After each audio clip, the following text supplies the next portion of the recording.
بسم الله الرحمن الرحيم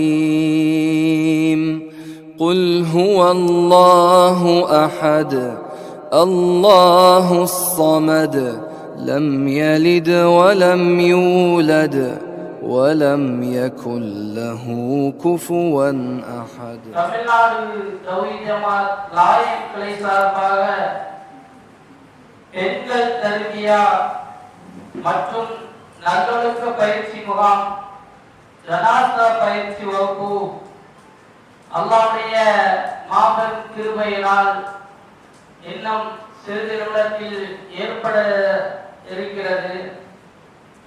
கண்ணியத்திற்குரிய அல்லாஹ்வின் நல்லடியார்களே, எதற்காக நாம் இது போன்ற நிகழ்ச்சிகளை ஏற்பாடு செய்திருக்கிறோம் என்றால், நம்முடைய இஸ்லாமிய பெண்களுக்கு மார்க்க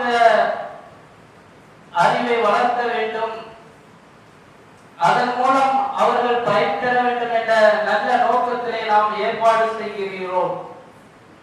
அல்லாஹ்வின் திருமறையில் குர்ஆன் என்ன சொல்கிறான் என்றால், அதற்கல் அல்லதி ஹலக்கல் மௌத வல் ஹயாத லியப்லுவக்கும் அய்யுஹும் அஹ்ஸனு அமலா வஹுவல் அஸீஸுல் கபீர்.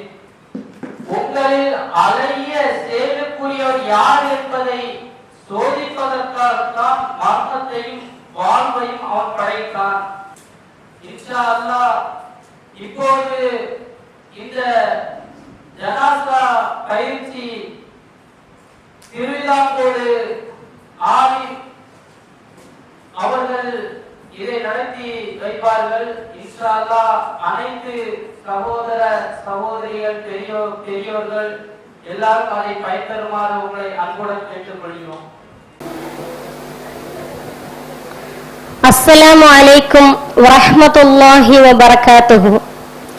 இன்னல் ஹம்தலில்லாஹ் நஹ்மதுஹு வ நஸ்தஈனுஹு வ நஸ்தக்ஃபிருஹு வ நஊது பில்லாஹி மின் ஷுரூரி அன்ஃபுஸினா வ மின் ஸய்யிஆத்தி அஅமாலினா மை யஹ்திஹில்லாஹு ஃபலா முضில்ல லஹு வ மை யுضலில்ஹு ஃபலா ஹாதிய லஹு வ அஷ்ஹது அன் லா இலாஹ இல்லல்லாஹ் வஹ்தஹு லா ஷரீக லஹு வ அஷ்ஹது அன்ன முஹம்மதன் அப்துஹு வ ரசூலுஹு. ரப்பி இஷ்ரஹ் லி ஸத்ரி வ யஸ்ஸிர் லி அம்ரி வஹ்லுல் உக்ததம் மின் லிசானி யஃப்கஹு கௌலி ரப்பி ஸித்னி இல்மா. எல்லாம் வல்ல கண்ணியமிக்க அல்லாஹ்வின் நல்லடியார்களே, நம் அனைவர் மீதும் ஏக இறைவனின் சாந்தியும் சமாதானமும் என்றென்றும் நின்று நிலவட்டுமாக. தமிழ்நாடு தௌஹீத் ஜமாத் மாதவிலாயம் கிளை சார்பாக ஏற்பாடு செய்யப்பட்டிருக்கும் பெண்களுக்கான தர்பியா நிகழ்ச்சியில் முதலாவதாக ஜனாஸா செயல்முறை பயிற்சி எனும் இந்த வகுப்பில் நாம் எல்லாம் அமர்ந்திருக்கின்றோம். இந்த பயிற்சி வகுப்பின் வாயிலாக மரணத்தை எதிர்நோக்கி இருக்கும் நாம் செய்ய வேண்டியவை என்ன, ஒருவரின் மரண தருவாயில் மற்றவர்கள் செய்ய வேண்டியவை என்ன, மரணித்த பின்னால் ஒருவரை குளிப்பாட்டுவது, கஃன் பொதிவது, மேலும் நம்மில் இறந்தவர்களுக்காக நாம் என்னென்ன செய்ய வேண்டும், எவற்றை செய்யக்கூடாது என்பது போன்ற சில விஷயங்களை அறிய இருக்கின்றோம். இறைவனின் படைப்பில் ஓரறிவு ஈரறிவு ஜீவராசிகள் முதல் பகுத்தறிவு கொண்ட மனித படைப்பு உட்பட அனைவரும் மரணத்தை ஆக வேண்டும். மனிதன் கருத்து வேறுபாடுகளால் பல பிரிவுகளாக பிரிந்திருந்தாலும் அனைவரும் ஏற்றுக்கொண்ட ஒரே கருத்து மரணம் என்பதைத்தான். இந்த மரணம் என்பது நமக்கு எப்போது வேண்டுமானாலும் நிகழலாம். ஒருவர் ஏழையாக பணக்காரராக இருந்தாலும் சரி, கல்லாதோர் கல்வி அறிவுடையோராக இருந்தாலும் சரி, பல உயிர்களை காப்பாற்றுகின்ற திறமை மிக்க மருத்துவராகவே இருந்தாலும் அவர் மரணித்தே ஆக வேண்டும். அல்லாஹ் தன் திருமறையில் கூறுகின்றான், அல்லதி ஹலகல் மௌத வல் ஹயாத், அவனே மரணத்தையும் வாழ்வையும் படைத்திருக்கிறான். குல்லு நஃப்ஸின் ராயிகத்துல் மௌத், அனைத்து ஆன்மாவும் மரணத்தை அனுபவித்தே தீர வேண்டும். ஐனமா தக்கூனு யுத்ரிகுமுல் மௌத், நீங்கள் எங்கே இருந்தாலும் மரணம் உங்களை வந்தடையும். வலவ் குன்தும் ஃபீ புரூஜின் முஷையதா, நீங்கள் பலமாக கட்டப்பட்ட கோட்டைகளில் இருந்தாலும் மரணம் உங்களை வந்தடையும் என்று கூறுகிறான். ஆக இந்த இறைமறை வசனங்கள் ஒருவனுக்கு மரணம் நிச்சயமாக நிகழும் என்பதையும் தாண்டி ஒருவர் என்னதான் பாதுகாப்பு வளையத்திற்குள்ளிருந்தாலும் மரணம் நம்மை நிச்சயமாக வந்து அடையும் என்பதை தெளிவாக விளக்குகின்றது. ஒவ்வொருவருக்கும் ஒவ்வொரு நேரத்தில் மரணம் நிகழும். இந்த உலகில் வாழ்வதற்கான தவணை ஒருவருக்கு முடிந்துவிட்டால் அவருடைய உயிர் உடனடியாக கைப்பற்றப்படும். எனவே மரணத்தை எந்நேரமும் எதிர்நோக்கி இருக்கின்ற மனிதர்களாகிய நாம் எப்போது வேண்டுமானாலும் மரணம் வரும் என்ற நிலையில் நாம் பாவ மன்னிப்பு அதிகமாக கோரக்கூடியவர்களாக இருக்க வேண்டும். ஏனென்றால் திருமறை குர்ஆனிலே அல்லாஹ் கூறுகின்றான், முதல் மனிதரான ஆதம் நபி அலைஹிஸ்ஸலாம் அவர்களும் ஹவ்வா அலைஹிஸ்ஸலாம் அவர்களும் பாவ மன்னிப்பு கேட்டு பிரார்த்திக்கிறார்கள். ரப்பனா இன்னா வலம்னா அன்ஃபுஸனா வ இல்லம் தக்ஃபிர் லனா வ தர்ஹம்னா லனகூனன்ன மினல் காசிரீன். இறைவா, எங்களுக்கு நாங்களே அநியாயம் செய்து விட்டோம், நீ எங்களை மன்னித்து எங்களுக்கு இரக்கம் காட்டவில்லை என்று சொன்னால் நாங்கள் நஷ்டவாளிகளாக ஆகிவிடுவோம் என்று பிரார்த்தத்தை அல்லாஹ் கூறுகின்றான். அதே போல மூசா நபி அலைஹிஸ்ஸலாம் அவர்கள் பிரார்த்திக்கிறார்கள், ரப்பி இன்னி வலம்து நஃப்ஸி, இறைவா எனக்கு நானே அநியாயம் செய்து கொண்டேன், ஃபக்ஃபிர்லி, எனவே என்னை மன்னிப்பாயாக என்று பிரார்த்திக்கிறார்கள். இப்படி மனிதர்களாகிய நாம் அனுதினமும் ஏதாவது ஒரு விதத்தில் தவறுகளை பாவங்களை செய்யக்கூடியவர்களாகத்தான் இருக்கிறோம். எனவேதான் நாம் செய்த பாவங்களுக்கு அன்றாடம் பாவ மன்னிப்பு கேட்பதை இஸ்லாம் நமக்கு வலியுறுத்தி காட்டுகிறது. நம்முடைய இறுதி தூதரான நபிகள் நாயகம் ஸல்லல்லாஹு அலைஹி வஸல்லம் அவர்கள் கூட கூறுகிறார்கள், மக்களே, நீங்கள் அதிகம் அல்லாஹ்விடம் பாவ மன்னிப்பு கோருங்கள். ஏனென்றால் நான் ஒரு நாளைக்கு 100க்கும் அதிகமான முறை பாவ மன்னிப்பு கேட்கிறேன் என்று கூறுகிறார்கள். எனவே நாம் எப்போதும் அதிகமாக பாவ மன்னிப்பு கேட்க வேண்டும். அதுபோல வணக்க வழிபாடுகளில் அதிகம் ஈடுபட வேண்டும். மேலும் தான தர்மங்களையும் அதிகமாக செய்ய வேண்டும். அல்லாஹ் குர்ஆனில் கூறுகின்றான், வஅன்ஃபிகு மிம்மா ரஸக்னாகும் மின் கப்லி அன் யஅதிய அஹதகுமுல் மௌத். உங்களில் ஒருவரிடம் மரணம் வந்தடையும் முன்னால் நாம் உங்களுக்கு வழங்கியவற்றிலிருந்து நீங்கள் தான தர்மம் செய்யுங்கள். அப்படி தான தர்மங்கள் செய்து நன்மைகளை சேர்த்தோமானால் தான் மரணம் நம்மிடம் வந்து மறுமை வாழ்க்கையில் நாம் நுழையும் போது நாம் சூரத்திற்குரியவர்களாக ஆக முடியும். அதே போல இன்றைக்கு அதே மாதிரி மரணத்தில் எல்லாவற்றிற்கும் மேலாக நாம் இறைவனிடம் எப்போதும் வீர மரணம் அடைவதை ஆசைப்பட்டு கேட்க வேண்டும். நபிகள் நாயகம் ஸல்லல்லாஹு அலைஹி வஸல்லம் அவர்கள் கூறுகின்றார்கள், ஒருவர் இறைவனிடம் வீர மரணம் அடைய வேண்டும், உயிர்த்தியாக என்னுடைய மரணம் நடக்க வேண்டும் என்று நன்மை எதிர்பார்த்து அல்லாஹ்விடம் பிரார்த்தித்துக் கொண்டே இருந்தாரேயானால் அவர் படுக்கையில் இயற்கையான முறையில் மரணித்தால் கூட ஷஹீத் என்ற அந்தஸ்து அல்லாஹ் அவருக்கு வழங்குவதாக நபிகள் நாயகம் ஸல்லல்லாஹு அலைஹி வஸல்லம் அவர்கள் கூறுகின்றார்கள். எனவே இவற்றையெல்லாம் நாம் கடைபிடிக்க வேண்டும். தற்போது நாம் பல விதத்தில் மரணங்களை கண்டு கொண்டு இருக்கிறோம். அதாவது சிறு வயதில் மரணிக்கக்கூடியவர்களை பார்க்கிறோம். சில குழந்தைகள் தாயின் வயிற்றிலே இறந்தும் கூட பிறக்கின்றன. சிறு வயது மரணம், இளம் வயதில் மரணிப்பவர்கள், தள்ளாத முதுமை பருவத்தில் மரணிப்பவர்களையும் நாம் கண்கூடாக கண்டிருக்கிறோம். நபிகள் நாயகம் ஸல்லல்லாஹு அலைஹி வஸல்லம் அவர்களுடைய 1.5 வயது குழந்தையான இப்ராஹிம் அவர்கள் சிறு வயதிலே மரணிக்கிறார்கள். ரசூலுல்லாஹி ஸல்லல்லாஹு அலைஹி வஸல்லம் அவர்கள் உயிரோடு இருக்கும் போது அவர்களுடைய மகளான ஸைனப் மரணிக்கிறார்கள். ஏன் சுவனம் குறித்த நற்செய்தி கூறப்பட்ட கஅப் இப்னு மாலிக் என்ற நபித்தோழரும் கூட தள்ளாத வயதில் கண் பார்வை இழந்து அப்படி ஒரு வயோதிகத்துக்கு பின்னால் தான் அவங்களுடைய மரணம் நிகழுது. அதே போல சில திடீர் மரணங்களை நாம் கண் முன்னால் காண்கின்றோம். நம்மோடு நல்லபடியாக தான் இருந்திருப்பார்கள், ஆனால் திடீரென்று ஏதோ ஒரு விபத்தாலோ அல்லது ஹார்ட் அட்டாக் போன்ற நோய்களின் மூலமாகவோ திடீரென மரணிப்பதை பார்க்கின்றோம். ரசூலுல்லாஹி ஸல்லல்லாஹு அலைஹி வஸல்லம் அவருடைய காலத்தில் அரஃபா மைதானத்தில் இஹ்ராம் அணிந்த நிலையில் ஒரு மனிதர், அவருடைய வாகனம் ஒட்டகமோ ஏதோ ஒரு பிராணி, அதுக்கு மேல் இருந்து கீழே விழுந்துடுறாங்க. அந்த பிராணி அந்த நபரை கழுத்தை முறித்து கொன்று விடுகிறது. இப்படியான பல துர்மரணங்களையும் நாம் பார்க்கின்றோம். இப்படி எத்தகைய மரணங்களை நாம் கண்டாலும்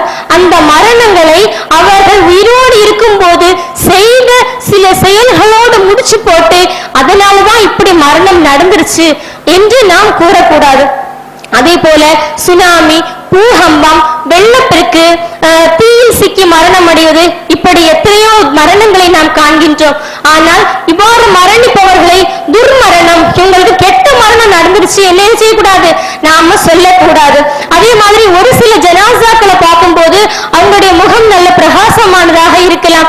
வெள்ளிக்கிழமை ஜும்மாவுடைய நேரத்தில் மரணிக்கலாம், ஏன் பள்ளிவாசலில் வைத்து மரணிக்கலாம். இவற்றை எல்லாம் வைத்து ஒருவருடைய மரணத்தினுடைய விதத்தை வைத்து இன்னாருக்கு நல்ல மரணம் என்றோ இன்னாருக்கு கெட்ட மரணம் என்றோ சொல்லுவது கூடாது என்று நமக்கு இஸ்லாம் சொல்லி காட்டுகிறது. அதே போல ஒருவர் நோய்வாய்ப்பட்டு இருக்கிறார், கடுமையான நோயில் இருக்கிறார் என்று சொன்னால் அந்த நோயாளி நலம் விசாரிப்பதை இஸ்லாம் நமக்கு வழிகாட்டி தருகிறது. ஒரு முஸ்லிம் இன்னொரு முஸ்லிமுக்கு செய்ய வேண்டிய கடமை நோயாளியை நலம் விசாரிப்பது என்று சொல்லி காட்டுகிறது. ரசூலுல்லாஹி ஸல்லல்லாஹு அலைஹி வஸல்லம் அவங்களுடைய காலத்தில் சஅத் இப்னு உபாதா என்று சொல்லக்கூடிய ஒரு நபி தோழர் நோய்வாய்ப்பட்டிருக்கிறார். அப்போ ரசூலுல்லாஹி ஸல்லல்லாஹு அலைஹி வஸல்லம் சஹாபாக்கள கேக்குறாங்க, நம்முடைய தோழரை நலம் விசாரிக்க என்னோடு யார் யார் வாரீங்க அப்படின்னு கேட்டுட்டு சஹாபாக்களும் ரசூலுல்லாஹி ஸல்லல்லாஹு அலைஹி வஸல்லம் அவங்களும் அந்த நபி தோழரை நலம் விசாரிக்க போறாங்க.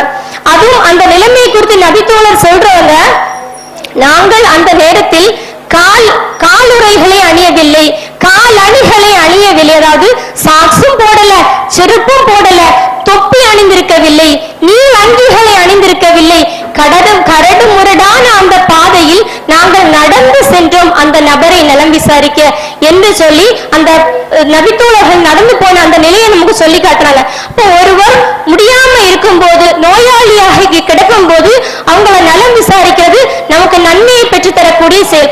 ஏன்னா நலம் விசாரிச்சுட்டு நாம திரும்பி வாரது வரைக்கும் சூனத்தின் பழங்களை பறிக்கக்கூடிய நன்மை நம்முடைய கணக்கில் எழுதப்பட்டு கொண்டே இருக்கும். இப்படி நோயாளியை நலம் விசாரிப்பது ஒரு சிறந்த செயல் என்று இஸ்லாம் நமக்கு சொல்லி காட்டுது. ஆனா அதே நேரத்துல அங்க போய் இருந்துட்டு வேண்டாத பேச்சுக்களை நாம பேசக்கூடாது. அதாவது அந்த நபருக்கோ அந்த வீட்டில் இருக்கக்கூடியவங்களுக்கோ கஷ்டத்தை, சிரமத்தை ஏற்படுத்தக்கூடிய பேச்சுக்களை பேசக்கூடாது. நபிகள் நாயகம் ஸல்லல்லாஹு அலைஹி வஸல்லம் அவங்க சொல்லும் போது, நீங்கள் நோயாளியையோ அல்லது இறந்தவரையோ சென்று பார்க்க போனால் அங்கே நல்லதையே பேசுங்கள், நீங்கள் பேசுவதற்கு வானவர்கள் ஆமீன் என்று கூறுகிறார்கள் என்று ரசூலுல்லாஹி ஸல்லல்லாஹு அலைஹி வஸல்லம் நமக்கு சொல்லி காட்டுறாங்க. அதனால ஒருத்தவங்களை பார்க்க போனா அந்த வீட்டுல வச்சு முடிஞ்ச அளவுக்கு நல்ல விஷயங்களை பேசணும், அல்லது வாய் மூடி அமைதியா இருந்துடணும். அந்த நோயாளிகளுக்கு நலம் விசாரிக்கலாம், அவங்களுக்கு ஆறுதல் சொல்லலாம், அவங்களோட நோயை அல்லாஹ் குணப்படுத்துமாறு அவங்களுக்காக பிரார்த்திக்கலாம். ஒரு சில பேர் எப்படி இருப்பாங்கன்னா, இப்படி ஒருத்தர் கழியாம கிடப்பாங்க, ஒருத்தவங்க எப்படி நல்ல கழியாம ஏழ்மை நிலையில இருக்கலாம், அல்லது ரொம்ப முடியாம இருக்கலாம், அவங்கள பார்க்கறதுக்கு யாருமே இல்லாம அவங்களாலையும் எதுவும் செய்ய முடியாது, சாப்பிட முடியாது, டாய்லெட் போக முடியாது, சொந்த தேவைகள் அவங்களுக்கும் செய்ய முடியாது, செய்து கொடுக்கவும் யாரும் இல்லாத ஒரு சிரமமான நிலையில் அவங்க இருக்கும் போது பார்த்துட்டு வந்த ஒரு சில பேர் சொல்லுவாங்க, இப்படி இந்த ஆளை போட்டிருக்கிறதுக்கு அல்லாஹ் அவங்கள மறுக்க செஞ்சிருக்கலாம், நேரத்தை மறுக்கிதான் நல்லது, இவ்வளவு கஷ்டத்தை அனுபவிக்க முடியுமா அப்படிங்கிற மாதிரியான ஒரு பேச்சுக்களை செய்யக்கூடாது, நாம பேசக்கூடாது.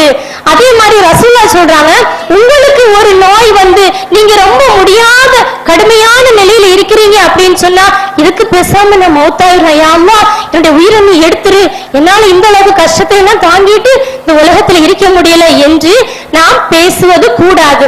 ஆக பிறருக்காகவும் மரணத்தை நாம் வேண்டி கேட்க கூடாது, நமக்கும் மரணத்தை நாம் வேண்டக்கூடாது. இந்த நேரத்துல ஒரு அழகான துஆவை நமக்கு நபிகள் நாயகம் ஸல்லல்லாஹு அலைஹி வஸல்லம் சொல்லி காட்டுறாங்க. என்ன துஆனா, அல்லாஹும்ம அஹ்யினி மா கானத்தில் ஹயாத்து கைரன் லீ, இறைவா நான் வாழ்வது சிறந்ததாக இருக்குமானால் என்னை நீ வாழச் செய், வ தவஃபனி இதா கானத்தில் வஃபாத்து கைரன் லீ, அல்லது நான் மரணிப்பது சிறந்ததாக இருந்தால் என்னை நீ மரணிக்க செய்து விடு. போ, ஒருவருடைய மரணத்தையும் வாழ்வையும் நிர்ணயிக்கிறது அல்லாஹ்தான். நாம கஷ்டப்படுறோங்கிறதுக்காக வேண்டி மரணத்தை இறைவனிடம் கேட்க கூடாது.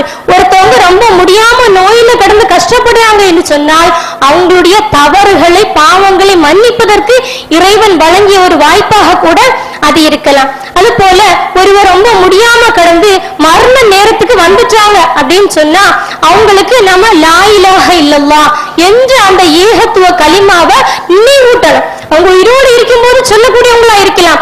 ஆனா அந்த மரண நேரத்துல அவங்க விழுந்துட்டாங்கன்னு சொன்னா ஏகத்துவ கலிமாவை நாம அவங்களுக்கு ஞாபகப்படுத்தணும். நபிகள் நாயகம் ஸல்லல்லாஹு அலைஹி வஸல்லம் அவங்க சொல்றாங்க, லக்கினு மௌதாக்கும் லா இலாஹ இல்லல்லாஹ், உங்களில் மரண தருவாயில் இருப்பவர்களுக்கு நீங்கள் லா இலாஹ இல்லல்லாஹ்வை நினைவூட்டுங்கள், சொல்லிக் கொடுங்கள். எவருடைய இறுதி பேச்சு லா இலாஹ இல்லல்லாஹ் என்று அமைந்து விடுகிறதோ அவர் என்றாவது ஒரு நாள் சுவனத்தில் நுழைவார் அப்படின்னு நபிகள் நாயகம் ஸல்லல்லாஹு அலைஹி வஸல்லம் அவங்க சொல்லி காட்டுறாங்க. இப்படி மரண நேரம் முடிந்து ஒருத்தவங்க மரணிச்சுட்டாங்க அப்படின்னு சொன்னா அந்த உடனான அந்த நேரத்துல நாம என்னென்ன செய்யணும் அப்படின்னு பார்க்கலாம். முதல்ல அவங்களுடைய கண்களை மூடி விடணும். சரியா? அது கண்களை கசக்கணும் அப்படிங்கறதெல்லாம் கிடையாது. லேசா அசைச்சு அவங்களுடைய கண்களை நம்ம மூடணும். அதே மாதிரி அவருடைய உடல்களை முதல்ல நம்ம சரி பண்ணணும். வாய் திறந்திருக்குதுன்னு சொன்னா அவங்களுடைய வாயை மூடி வைக்கணும். அவங்களுடைய கைகள் கால்கள் ஒவ்வொருக்கும் ஒவ்வொரு விதமான நேரத்துல மரணங்கள் நிகழும். அவங்களுடைய கைகளோ கால்களோ நீங்கி இருக்கிறதுக்கான வாய்ப்பு இருக்குது. அப்போ இந்த கைகளை லேசா நம்ம அசைவு கொடுத்து கையெல்லாம் நேராக்கணும். அந்த கையையும் இந்த கையையும் நேராக்கணும். அவங்களுடைய கால்கள் நீங்கி எல்லாம் இருந்ததுன்னு சொன்னா அவங்களுடைய கால்களை நேரான பொசிஷன்ல இப்படி நம்ம வச்சுக்கணும். சரியா? முதல்ல செய்ய வேண்டியது கண்களை மூடிட்டு அவங்களுடைய உடல்களை சரி பண்ணணும். அதே மாதிரி அடுத்து என்ன செய்யணும்னா அவங்களுடைய உடல்ல ஒரு துணியை உடனே நாம மூடி கொடுக்கணும். சரியா? இதுதான் மரணிச்ச உடனே நாம செய்ய வேண்டிய விஷயம். அடுத்ததுதான் நிறைய பேருக்கு பயம் கொடுக்கக்கூடிய ஒரு விஷயம். அதாவது இதை கூட நம்ம செஞ்சிருவோம். மரணிச்ச உடனே கண்களை மூடி அவங்களுக்கு உடல்களை சரி பண்ணி துணியால மூடி கொடுத்துட்டு இதுக்கப்புறம் நாம என்ன செய்யணும்னா அவங்கள குளிப்பாட்டுது அந்த மாதிரியான விஷயங்கள் இருக்குது. சரியா? அப்ப இதுக்கு நம்ம பயப்படுவோம். எப்படி ஒருத்தவங்க மவுத் ஆயிட்டாங்கன்னா எப்படி அவங்கள நம்ம குளிப்பாட்டுது, எனக்கு சரியா தெரியாது அப்படின்னு சொல்லிட்டு பயந்துட்டு குளிப்பாட்டுறதுக்குன்னு தனியா வேற யாரையாவது போன் போட்டு நாம கூப்பிட்டு அதுக்கப்புறம் அவங்கள பண்ணலாம் அப்படின்னு சொல்லிட்டு நினைப்போம். ஆனா நாம உயிரோடு இருக்கும்போது நம்முடைய தாய் தந்தையர்கள் நமக்கு எப்படி வேண்டிய விஷயங்கள் எல்லாம் செஞ்சாங்களோ அதே மாதிரி நம்முடைய உறவினர்கள் ஒருத்தவங்க மவுத்தாயிட்டாங்கன்னு சொன்னா அவங்களுக்கு இந்த மாதிரியான கடைசி கடமைகளை செய்யக்கு நாம தான் அதிகம் தகுதி படைச்சவங்க. நம்முடைய உறவினர்கள் யாராக இருந்தாலும் நாம முன்னின்று இது மாதிரியான விஷயங்களை செய்யணும். அப்போ இந்த குளிப்பாட்டக்கூடிய விஷயத்தை பொறுத்தவரை முதல்ல அவங்கள ஒரு துணியை மூடி கொடுக்கணும். கொடுத்துட்டு அவங்க அணிந்திருக்கக்கூடிய ஆடை எதுவாக இருந்தாலும் சரி அதை நம்ம கத்தரிக்கோலால இந்த சைடு இப்படி கட் பண்ணி இந்த கையையும் சேர்த்து கட் பண்ணிடணும்.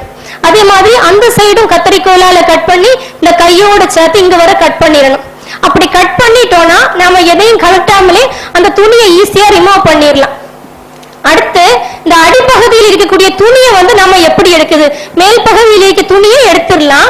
அடிப்பகுதியில் இருக்கக்கூடிய துணியை எப்படி எடுக்குதுன்னா முதல்ல இந்த கையை இந்த சைடு வைக்கணும்.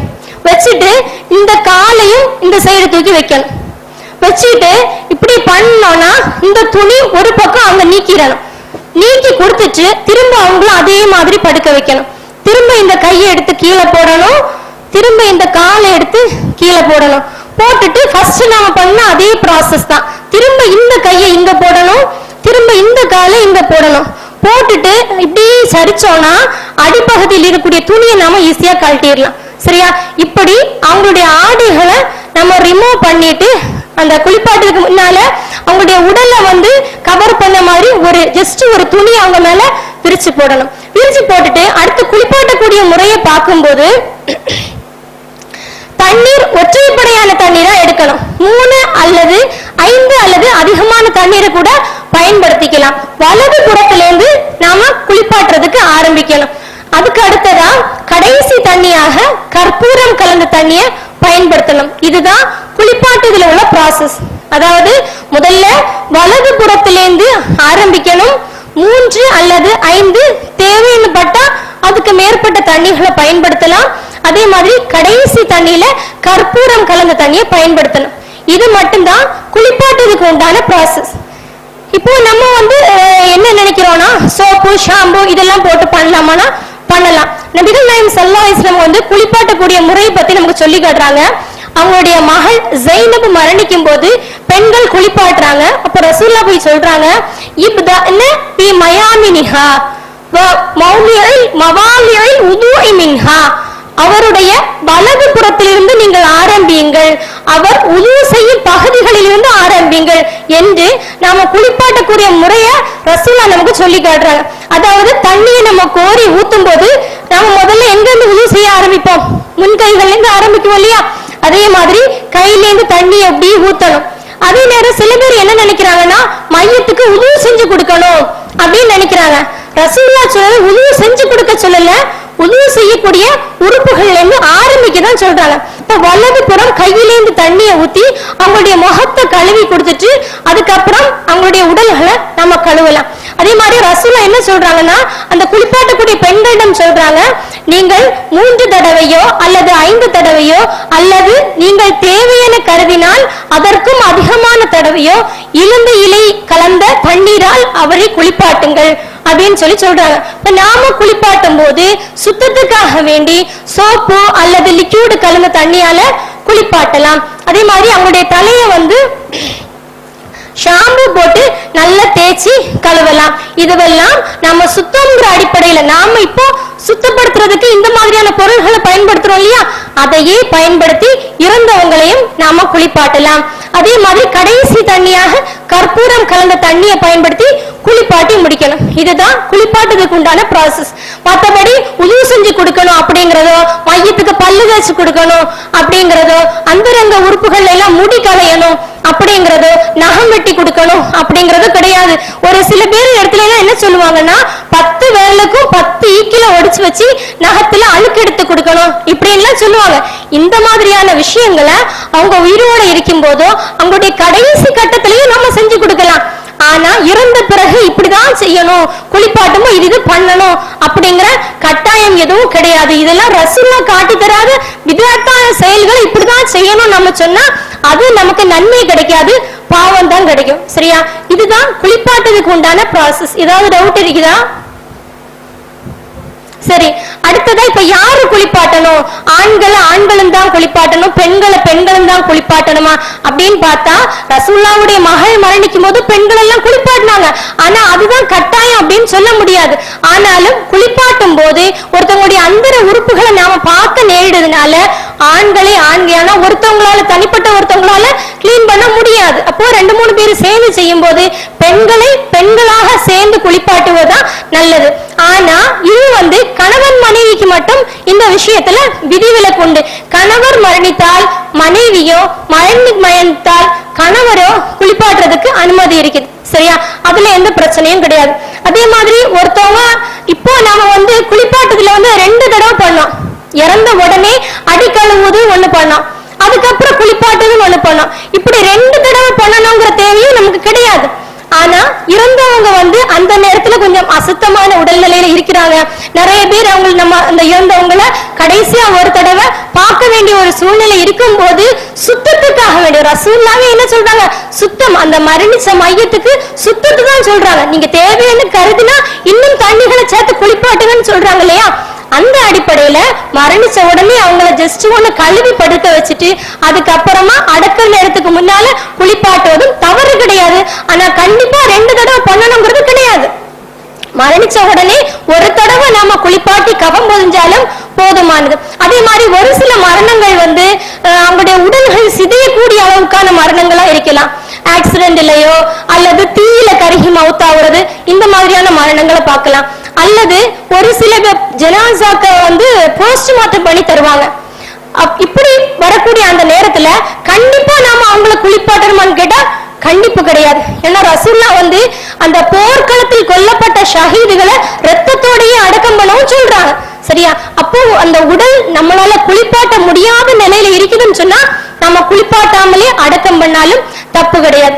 அதே மாதிரி இறந்தவங்களை பார்க்க நினைக்கும் போது ஒரு சில மக்கள் என்ன சொல்றாங்கன்னா ஆண் ஜனாசாவை பெண்கள் பார்க்க கூடாது, பெண் ஜனாசாவை ஆண்கள் பார்க்க கூடாது இப்படி நினைக்கிறாங்க.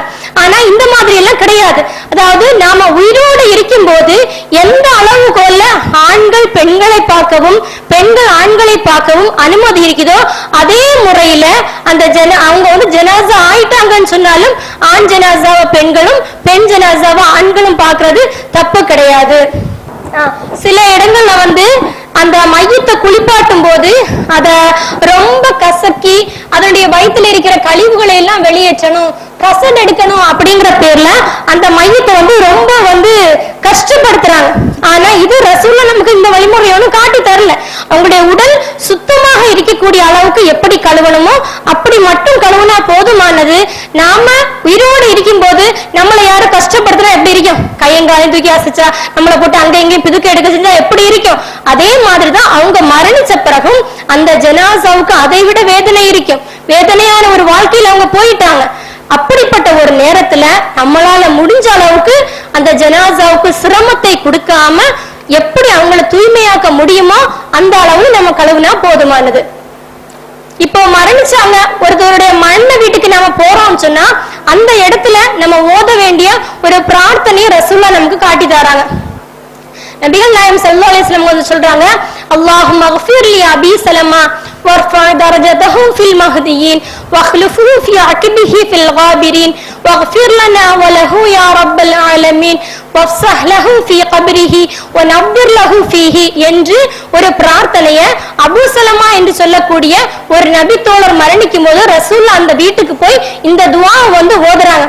அதாவது இந்த துஆல நாம எந்த மையத்தை பார்க்க போறோமோ அந்த மையத்துடைய பேரை சேர்த்துக்கணும். அல்லாஹும் மக்ஃபிர் லி அப்துர் ரஹ்மான் அல்லது அல்லாஹும் மக்ஃபிர் லி அஹ்மத், இப்படி அந்த ஜனாசாவுடைய பேரை நாம சொல்லி இறைவா இன்னாருக்கு நீ மன்னிப்பு அளிச்சிரு, எங்களுக்கும் நீ மன்னிப்பளிச்சிரு யா ரஹ்மானே, எங்களுக்கும் நீ மன்னிப்புத்தா, இவருடைய கபரை இவருக்கு விசாலமானதாக ஆக்கு, கபரில் இவருக்கு ஒளியை ஏற்படுத்த என்று நாம ஒரு ஜனாசா வீட்டுக்கு போகும்போது ஓதக்கூடிய இந்த பிரார்த்தனை இருக்குது. இப்படி இந்த பிரார்த்தனைகள் எல்லாம் நம்ம எல்லா நேரமும் பயன்படுத்தக்கூடியது கிடையாது. ஆனா ஒவ்வொருத்தவங்களும் டெய்லி நம்ம மரணங்களை சந்திக்க கூடியதுனால இந்த மரணம் சம்பந்தமான இந்த பிரார்த்தனைகளை நாம ஏற்கனவே மனப்பாடம் பண்ணி வைப்பது நமக்கு சிறந்தது. அடுத்ததான் குளிப்பாட்டி முடிச்ச பிறகு அந்த ஜனாசாவுக்கு எப்படி கஃன் ஆடை அணிவிப்பது என்பதை குறித்து சகோதரி நமக்கு சொல்லும். தண்ணினா இப்போ நாம பக்கெட் அந்த மாதிரி எதுலயாவது தான் தண்ணி எடுப்போம். அப்போ ஒரு 3 பக்கெட் தண்ணி முதல்ல எடுத்து வச்சுக்கலாம். இப்போ லிக்யூடோ சோப்போ ஏதாவது போட்டு குளிப்பாட்டுறோம்னா அதை அந்த தண்ணியிலேயே போட்டு கலக்கி அதை ஊத்தி நாம கழுவ தொடங்கலாம். 3 பக்கெட் சருவோம்னா 3 சருவோம், குத்து சருவோம், அந்த மாதிரி ஏதாவது ஒண்ணு நம்ம பயன்படுத்துவோம் இல்லையா, அதுல 3 பாத்திரங்கள் ஃபுல்லா தண்ணி எடுத்து வச்சுக்கணும். அந்த தண்ணி நமக்கு பத்தலைன்னா திரும்ப 2 தண்ணி எடுத்துக்கலாம். 2 பக்கெட்டோ 2 சருவமோ தண்ணி எடுக்கலாம். மொத்தத்துல ஒற்றைப்படையான தண்ணியா இருக்கணும். 3 பக்கெட் தண்ணி அல்லது 5 பக்கெட் தண்ணி அல்லது நம்ம இன்னும் தேவைப்பட்டுச்சுன்னா அதிகமான தண்ணியை கூட பயன்படுத்திக்கலாம். குளிப்பாட்டும் போது களிமா போன்று ஏதாவது நம்ம ஓதணுமா, ஓதி குளிப்பாட்டணுமா அப்படின்னு சகோதரி கேக்குறாங்க. அப்படி நாம களிமாவையோ எதையாவது சொல்லணுமா இருந்தா அதை ரசூலுல்லாஹ் நமக்கு வழிகாட்டி கண்டிப்பா வழிகாட்டி தந்திருப்பாங்க. ரசூலுல்லாஹ் வழிகாட்டி தராத எதையும் நாம செய்ய வேண்டிய தேவையில்லை. குளிப்பாட்டும் போது கடைசி தண்ணியாக கற்பூரம் கலந்த தண்ணியை நம்ம பயன்படுத்தணும். ஆமா, சோப்பு கலக்கின தண்ணியையோ அல்லது லிக்யூட் ஏதாவது போட்டு கலக்கின தண்ணியையோ பயன்படுத்தலாம். லாமிக்ஸ வேற போட்டு காய்ச்சின தண்ணியையும் நாம பயன்படுத்தலாம். ஆனா அதுல நாம கவனிக்க வேண்டிய விஷயம் என்னன்னா, நாம உயிரோட இருக்கும் போது ரொம்ப சூடு தண்ணி நம்ம மேல ஊத்துவோமா? ஊத்த மாட்டோம். அதனால அப்படி காய்ச்சின தண்ணியா இருந்தாலும் அந்த மையத்துக்கு பொறுக்கக்கூடிய லேசான சூடு, ரொம்ப குளிர்ச்சியாவும் இல்லாம ரொம்ப சூடும் இல்லாம மீடியமான அந்த மையத்தை தாங்கக்கூடிய அளவுக்கு தண்ணியை ஊத்தி குளிப்பாட்டலாம். சுத்தத்துக்காக நாம எதை பயன்படுத்தினாலும் அது ஓகே தான், பிரச்சனை இல்லை. அதுல என்னமா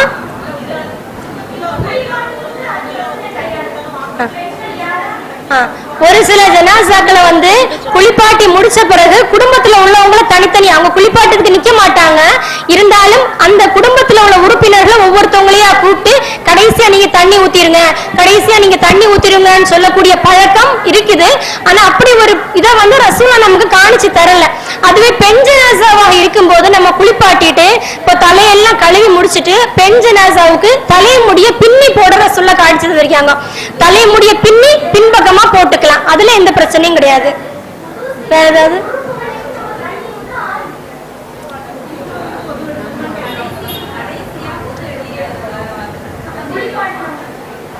குளிப்பாட்டத்துக்கு அது பிரச்சனை கிடையாது. பெண்கள் யாராக குளிப்பாட்டும் போது குளிப்பாட்ட கூடியவங்க குளிப்பு கடமையானவங்களா இருந்தா குளிப்பாட்டலாமா, அப்படிங்கறத அந்த சகோதரி கேட்கக்கூடிய கேள்வி. இது குளிப்பாட்டக்கூடியவங்க குளிப்பு கடமையானவங்களா இருந்தாலும் எந்த பிரச்சனையும் கிடையாது. ஏன்னா ரசூல்லா என்ன கேட்டிருக்காங்க, மாதவிடாய் என்ன உன் கையிலா இருக்கிறதுன்னு ஆயிஷா நாயகி பார்த்து கேட்டிருக்காங்க. அதனால குளிப்பு கடமையானவங்களும் ஜனாசாவை குளிப்பாட்டுவதுல எந்த பிரச்சனையும் கிடையாது. ஜனாசாவுக்கு உது செஞ்சு கொடுக்கணுங்கிறது கிடையாது. உது செய்யக்கூடிய உறுப்புகள்ல இருந்து நம்ம தண்ணி ஊத்த ஆரம்பிக்கணும். குளிப்பு கடமையானவங்க ஜனாசாவை குளிப்பாட்டலாமா? ஏன்னா ஜனாசாவுக்கே நம்ம உது செஞ்சு கொடுக்கணும் இல்லையா? அப்ப நாம உது செய்யாதவங்களா போய் நின்று குளிப்பாட்டலாமா அப்படின்னு சகோதரி கேக்குறாங்க. குளிப்பாட்டுவதுக்கு உது நாம செஞ்சுட்டு தான் போகணுங்கிறதும் கட்டாயம் கிடையாது. ரசூல்லா ஜனாசாவுக்கு உது செய்ய சொல்லி நமக்கு, ஏன்னா ரசூல்லா ஹதீஸ்லயே சொல்லும் போது அவருடைய வலது புறத்திலிருந்து ஆரம்பியுங்கள். நம்ம தண்ணியை ஊற்றுதான் வலது புறத்திலிருந்து ஆரம்பிக்கணும். அவருடைய உது செய்யும் உறுப்புகள்ல இருந்து தண்ணி ஊற்ற ஆரம்பிக்கணுமே தவிர ஜனாசாவுக்கு நாம உது செஞ்சு கொடுக்கணுங்கிறதோ அல்லது குளிப்பாட்ட போறவங்க உது செஞ்சுட்டு தான் போகணும் அப்படிங்கிறதோ கிடையாது. இதுல இன்னொரு விஷயத்த பார்க்கும்போது ஜனாசாவை குளிப்பாட்டுறவங்க கட்டாயம் குளிக்கணுமா? அதை முடிச்சிட்டு அந்த ப்ராசஸ முடிச்சிட்டு குளிக்கணுமா? அல்லது அந்த குளிப்பாட்டினவங்க எல்லாத்தையும் முடிச்சிட்டு உது செய்யணுமா? ஆரம்பத்துல உது செய்யணுங்கிறதும் கிடையாது. குளிச்சு முடிச்ச பிறகு கண்டிப்பா உது செய்யணும் அப்படிங்கிறதும் கிடையாது. ஆனா அதே நேரத்துல அந்த ஜனாசாவை குளிப்பாட்டிட்டு வந்த பிறகு நம்முடைய உடல் சுத்தம் இல்லாத மாதிரி நாம உணர்ந்தா, நாம விரும்பினா குளிக்கலாம், குளிக்காமலும் இருக்கலாம். கட்டாயமா குளிக்கணுங்கிறது கிடையாது. கட்டாயமா குளிக்கணும் நாம சொல்லுதா இருந்தா ரசூல்ல சொல்லி இருப்பாங்க, கட்டாயம் நீங்க குளிக்கணும் அப்படின்னு சொல்லி இருப்பாங்க. ஆனா குளிப்பதும் உது செய்வதும் கட்டாயம் இல்லை. ரசூலுல்லாஹ்வுடைய காலத்திலையும் பிரசவ நேரத்துல மரணங்கள் நிகழ்ந்திருக்குது. இப்போ இப்படி பிரசவ உதிரப்போக்கு இந்த மாதிரியான நேரங்களில் மரணித்தவங்களை எப்படி நம்ம குளிப்பாட்டணும்னா, பொதுவா எல்லாரையும் எப்படி நம்ம குளிப்பாட்டுறோமோ அதே ப்ராசஸ் தான். ஆனா அவங்களுடைய உடல் தூய்மையாகக்கூடிய அளவுக்கு தண்ணீரை ஊற்றி கழுவி நம்ம சுத்தம் பண்ணலாம். இதை மேற்கொண்டு சில அசுத்தங்கள் வெளியாகிட்டே இருக்குது. ஒரு சில பேர் ரொம்ப படுக்கையில கிடந்து மௌத்தாகுவாங்க. அப்படி படுக்கையில கிடக்கும் போது அவங்களுடைய உடலின் பின்பக்கம் ரொம்ப புண்ணாகி அதுல இருந்து புண்ணுல இருந்து தண்ணீர் எல்லாம் வெளியாகக்கூடிய அந்த மாதிரி ஒரு சூழ்நிலை இருக்கலாம். சரியா? அப்போ இந்த மாதிரி பிரசவ நேரத்துல மரணிச்சாலும் சரி அல்லது படுக்கையில கிடந்து பின்பக்கம் எல்லாம் புண்ணாகி இந்த மாதிரியான மரணம் அடைஞ்சாலும் சரி, நாம முடிஞ்ச அளவுக்கு கழுவி அவங்கள தூய்மைப்படுத்திட்டு அதுக்கப்புறம் பஞ்சு மாதிரியான இதை பயன்படுத்தி அந்த இடத்தை எல்லாம் அடைச்சு அதுக்கு மேற்கொண்டு நம்ம கஃனாடி அணிவிச்சு கொடுத்தா அந்த உடல் சுத்தமானது ஆயிரும். சரியா? குளிப்பாட்டும் போது எத்தனை பேர் நின்று குளிப்பாட்டணும் அப்படின்னு சகோதரி கேக்குறாங்க.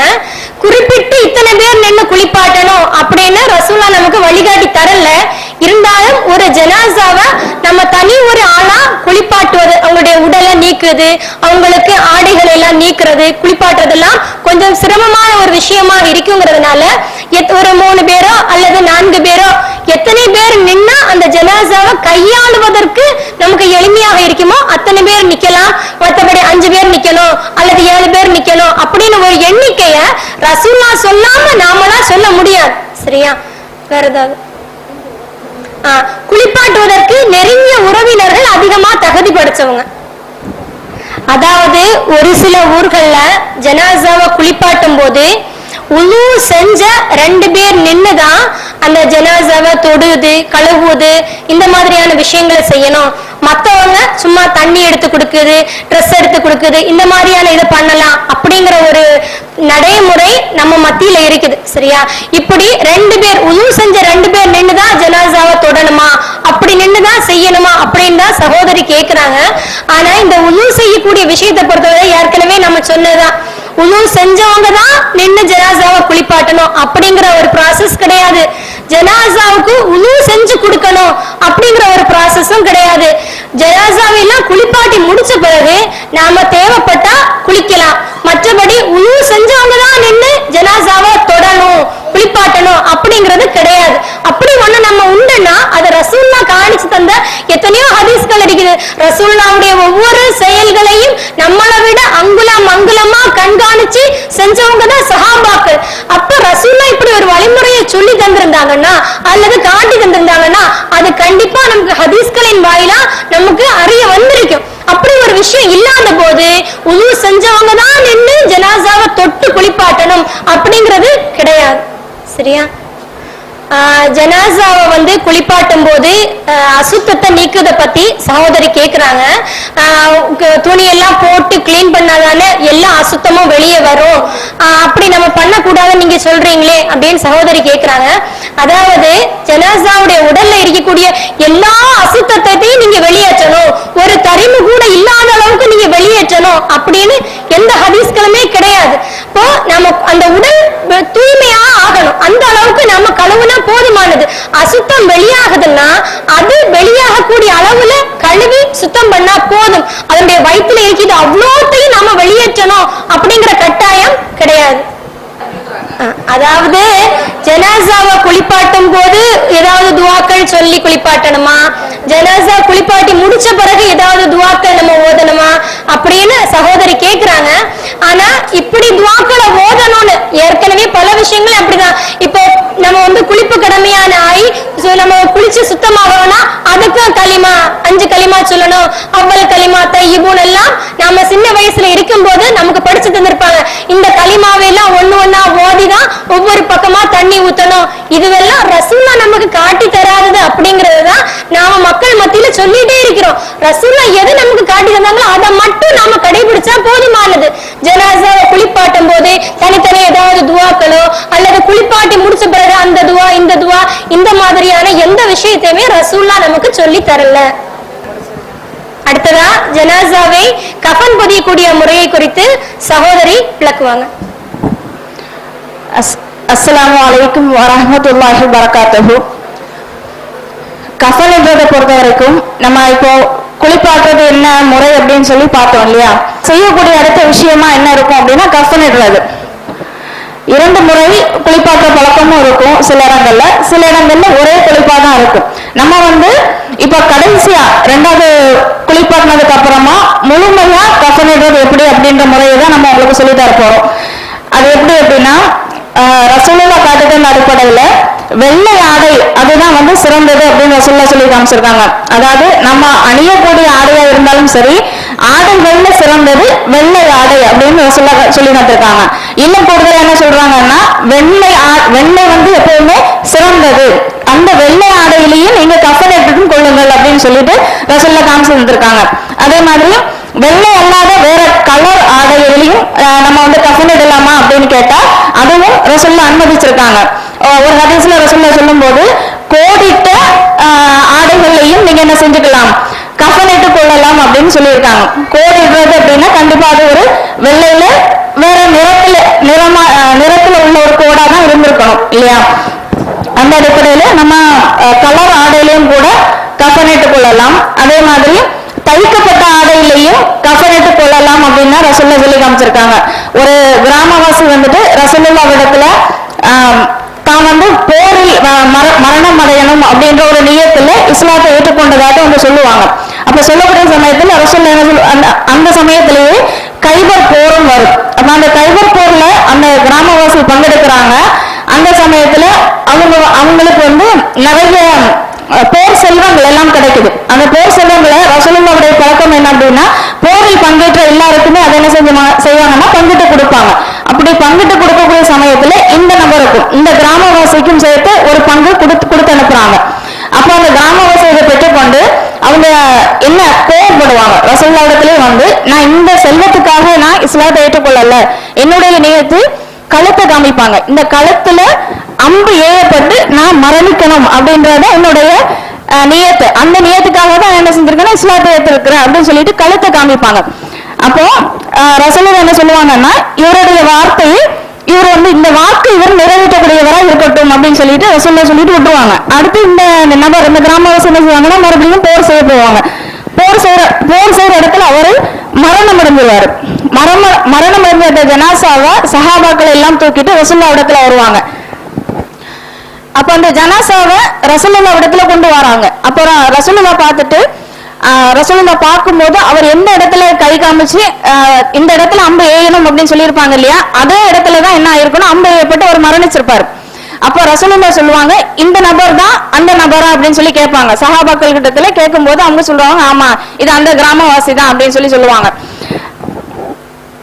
அப்போ ரசூலுல்லாஹ் என்ன செய்வாங்கன்னா, இவர் வந்து தன்னுடைய வாக்கை நிறைவேற்றிட்டாரு, அதே மாதிரி அல்லாஹ்வும் தான் கொடுத்த வாக்கை இவருக்காக நிறைவேற்றுவான் அப்படின்னு சொல்லிட்டு துவா செஞ்சுட்டு அவங்க என்ன செய்வாங்கன்னா, தான் அணிஞ்சிருந்த ஒரு ஜுப்பாவை கலத்தி அந்த ஜனாசாவுக்கு கஃன் இடுறதுக்கு கொடுப்பாங்க. அப்ப ஜிப்பான்றது நமக்கே தெரியும், தைக்கப்பட்ட ஆடை. இப்ப தைக்கப்பட்ட ஆடையும் நம்ம என்ன செய்யலாம் அப்படின்னா கஃன் இடுறதுக்கு பயன்படுத்தலாம். அதே மாதிரி ஒருத்தர் உடுத்திருந்த கஃன் ஆடை உடுத்திருந்த துணியையும் என்ன செய்யலாம், இன்னொரு நபருக்கு வந்துட்டு ஜனாசா கஃன் இடுறதுக்காக பயன்படுத்தலாம். இருந்தாலும் வெள்ளை ஆடை சிறந்தது அப்படின்னு சொன்னதுனாலையும், அதே மாதிரி கஃன் இடக்கூடிய முறை வந்து அழகான முறையில நீங்க கஃன் எடுங்க அப்படின்னு ரசூலுல்லாஹ் நமக்கு வலியுறுத்துறதுனாலையும் நாம வந்து என்ன ஒரு இதை ஃபாலோ பண்றோம் அப்படின்னா, அதாவது யாருக்கு வந்து கஃன் ஆடை வாங்குறதுக்கு கூட பணம் இல்லையோ, வசதி இல்லையோ, அவங்க தான் என்ன செஞ்சுக்கலாம் அப்படின்னா தைக்கப்பட்ட ஆடையோ. அப்ப சஹாபாக்களுடைய பீரியட்ல அப்படிதான் இருந்தது. அவங்களுக்கு கஃன் இடுறதுக்கு கூட என்ன இல்லைன்னா ஒரு துணி இல்லாத ஒரு ஏழ்மை நிலையில தான் அவங்க சஹாபாக்கள்லாம் வாழ்ந்தாங்க. அப்போ அவங்களுக்கு கொடுக்கப்பட்ட ஒரு விஷயம் தான் இது. ஆனா இப்ப நம்மளுடைய நிலைமை எடுத்து பார்த்தோம்னா அந்த அளவுக்கு ஒரு கஃன் இடுறதுக்கான ஆடை வாங்குறதுக்கு கூட வசதி இல்லாத அளவுக்குலாம் நாம இல்ல. அல்லாஹ்வுடைய மிகப்பெரிய அருட்கொடையினால எல்லாருமே ஓரளவுக்கு ஒரு துணி எடுக்கிற நிலைமையிலேயாவது இருக்கதான் செய்யறோம் இல்லையா. அந்த அடிப்படையில் நம்ம என்ன செய்யறோம்னா, இதுக்குன்னே கஃன் இடுறதுக்குன்னே ஒரு துணியை வந்து கடைகள்ல வச்சிருக்கிறாங்க. அந்த துணியை தான் நம்ம என்ன செய்யறோம்னா வாங்குறோம். வாங்கும்போது இந்த மாதிரி இருக்கும். இந்த கஃன் ஆடை வந்துட்டு ஒரு வெள்ளை துணியாட்டு மொத்தம் 12 மீட்டர் இருக்கும். இந்த துணி வந்து மொத்த அளவு 12 மீட்டர். இந்த 12 மீட்டர் துணியை நம்மளுடைய வசதிக்காக, அதாவது நம்ம கஃனிட்டதுக்கு அப்புறம் ஆண்கள் தான் ஜனாசாவை தூக்கிட்டு போவாங்க இல்லையா. பெண்களுடைய ஜனாசாவா இருந்தாலுமே தூக்கிட்டு போறது யாருன்னா ஆண்கள் தான். அப்ப அவங்க கையில நம்ம ஒப்படைக்கும் போது அந்த ஜனாசாவுக்கான கண்ணியத்தை கொடுத்து அதை வந்து சிறந்த முறையில இந்த கஃனிட்டு கொடுக்கணும் அப்படின்ற அடிப்படையில நம்ம என்ன செய்யறோம்னா, ரசூலுல்லாஹ் இதை வந்து பிரத்யேகமா நமக்கு காட்டி தரல. இந்த முறைகள்லாம் இருக்குது, இப்படி உள்ளாடை தைக்கிறது வெட்டணும், மேலாடை இப்படி வெட்டணும், சட்டை போடணும், மக்கனா போடணும், இப்படின்லாம் தனித்தனியா ரசூலுல்லாஹ் சொல்லி தரல.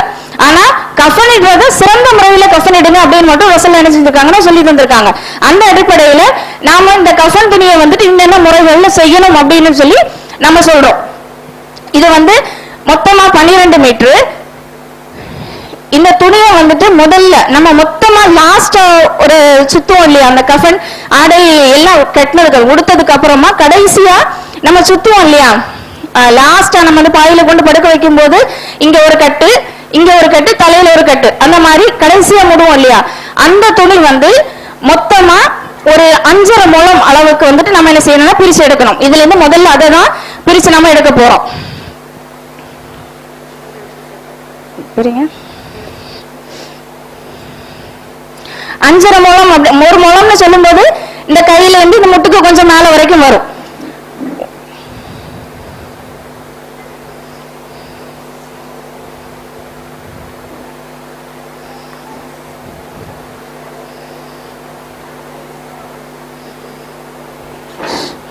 அஞ்சாறு, இது ஒரு 1/2 முழம். இந்த மாதிரி எடுக்கணும். இதுல ஒரு வெட்டு போடுங்க, இதுல ஒரு கட் பண்ணுங்க, இதை 2வது வச்சு எடுக்கலாம். இல்லைன்னா அப்படி அளந்துருங்க, அங்க அளந்துருங்க.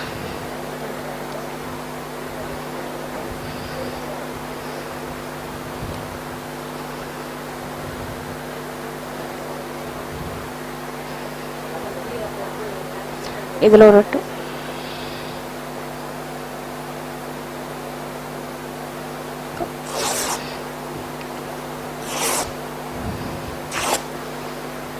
அதுல ஒரு.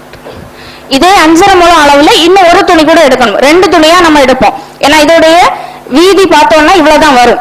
இதை ஒரு ஆளுக்கு வந்துட்டு கொஞ்சம் உடம்பெல்லாம் இருக்கிறவங்களா இருந்தா நம்ம என்ன செய்வோம் அப்படின்னா, இந்த துணியவே கொஞ்சம் அட்ஜஸ்ட் பண்ணி 2யும் சேர்த்து போடாம கொஞ்சம் நீக்கி போடுவோம். அப்ப அவங்களுக்கு வந்து சுத்துறதுக்கு கொஞ்சம் வசதியா இருக்கும் அப்படின்றதுனால அந்த மாதிரி பண்ணுவோம். ஒல்லியா இருக்கிறவங்களா இருந்தா இந்த 2 துணியும் அப்படி சேர்த்து போட்டுடலாம். மடக்கிறோங்க, ஒரு துணி தான்.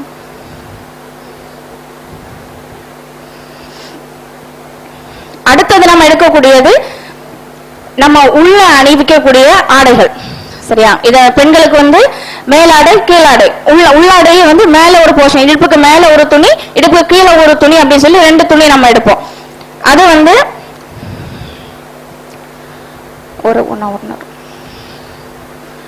இது ஒரு 1.5 முழத்துக்கு எடுக்கணும்.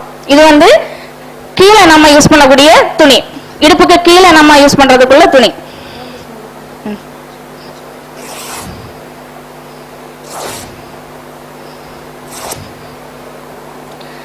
இந்த துணியை பொறுத்த வரைக்கும் இதை நம்ம எப்படி பண்ணுவோம் அப்படின்னா, லேசா மடக்கி இந்த அளவுக்கு மடிச்சிட்டு இங்க ஒரு வெட்டு வெட்டுங்க, இந்த இடத்துல ஒரு வெட்டு வெட்டுங்க, இதே மாதிரி ஒரு நிமிஷம் இதுல ஒரு வெட்டு. அதுக்கு கீழ் பக்கத்துல ஒரு 1 இன்ச் அளவுக்கு வெட்டி விடணும். வெட்டி விட்டுட்டு கொஞ்சமா கிழிச்சு இந்த துணியிலேயே ஒரு முக்கால் பகுதி வர்றது வரைக்கும் இந்த துணியை அப்படி கிழிச்சு இதுல ஒரு முடிச்சு போட்டு விட்டுருங்க. ஏன்னா இந்த துணியை பொறுத்த வரைக்கும் நாம நம்ம எப்போ யூஸ் பண்ற மாதிரியான ஸ்ட்ராங்கான துணியா இருக்காது, லேசா கை வச்சாலே கிழிஞ்சு வந்துடும். இப்போ இதுல முடிச்சு போட்டு விட்டீங்கன்னா இதுக்கு மேல கிழியாது. அந்த அளவுக்கு நம்ம என்ன செய்யணும்னா இதுல ஒரு முடிச்சு போட்டு வைக்கணும். இதே அளவுக்கு இங்கேயும் அதே மாதிரி 1 இன்ச் அளவுக்கு நீங்க வெட்டிட்டு இதே அளவுக்கு நீங்க வந்துட்டு கீரை விட்டுட்டு இதுல ஒரு முடிச்சு போட்டு விட்டுறணும்.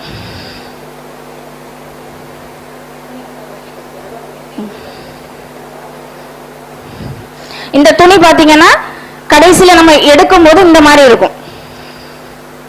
மடிச்சு நம்ம இதை தான் அப்படி யூஸ் பண்ணுவோம்.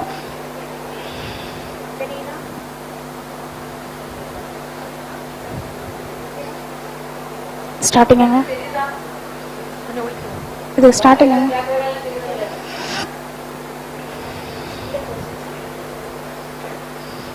அடுத்தது மேல் பகுதிக்கு, இடுப்புக்கு மேல நம்ம கட்டுறதுக்காக இது வந்து ஒரு 1 முழம் அளவுக்கு எடுத்தா போதும்.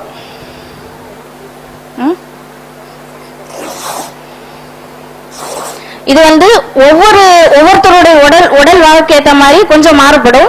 நம்ம ஜனாசாவை பார்த்துட்டு தான் நம்ம என்ன செய்வோம்னா இதெல்லாம் கிளிக்கிறதுக்கு போவோம். எந்த ஒரு இதா இருந்தாலுமே அவங்களுடைய உடல் அளவு எவ்வளவு இருக்குதோ அதை ஒண்ணு நம்ம பார்த்துட்டு முன்ன பின்ன எடுக்கலாம்.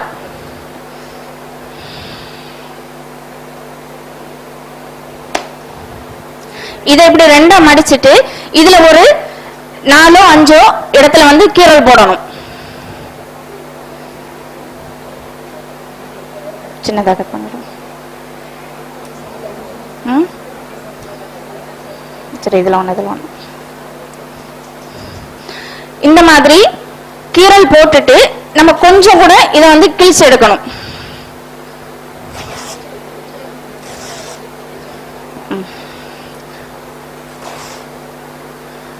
கொஞ்சமா இதை நம்ம கிழிச்சிட்டோம்னா இதை வந்து 2வது நம்ம கெட்டக்கூடிய சமயத்துல கொஞ்சம் கூட கிழிக்க வேண்டியது இருந்ததுன்னா அந்த இடத்துல வச்சு நம்ம கிழிக்கலாம். கிழிச்சிட்டு அதை வந்து ரொம்ப டைட்டா கெட்டுறதுக்காக மேல அடைக்காக யூஸ் பண்ணக்கூடியது.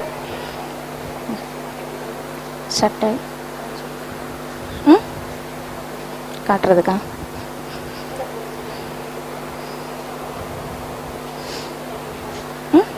ரெண்டாவது சுத்தமா காட்டலாம். அடுத்தது சட்டை, மேல போடக்கூடிய சட்டையை நம்ம எடுக்கிறோம். சட்டை வந்து எந்த அளவுக்குன்னா ஒரு 3 மீட்டர் அளவு. இப்ப நம்ம இவ்வளவு நேரம் எடுத்தது இந்த வாக்கில் எடுத்தோம் இல்லையா, இதை வந்து நம்ம மடிச்சு எடுக்கணும். இப்போ ஒரு 3 மீட்டர்ல 3 முழம் அளவுக்கு எடுத்துட்டு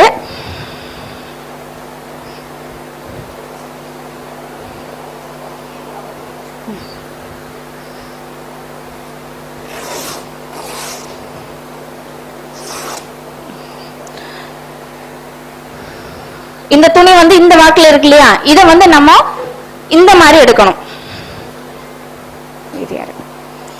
இந்த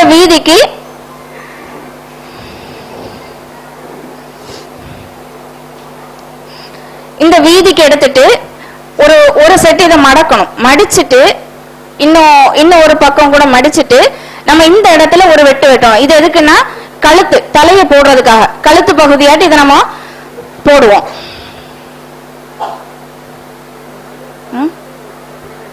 அப்படியா, இது இப்படி வெட்டும் போது இந்த அளவுக்கு வரும். ஒரு சின்ன கழுத்து வெட்டின மாதிரி இருக்கும்.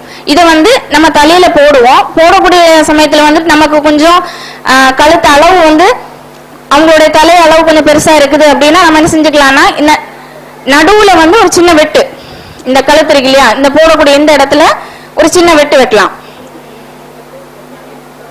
அப்படியா சின்னதா சின்ன ஒரு கீரல் போட்டிருப்போம். இதை வந்து நம்ம போடக்கூடிய சமயத்துல என்ன பண்ணலாம்னா தலை போகல அப்படின்னா கொஞ்சம் இழுத்து விட்டுக்கலாம். கொஞ்சம் இழுத்து விடும்போது கொஞ்சம் கேப் வரும், அது வழியா நம்ம போடலாம்.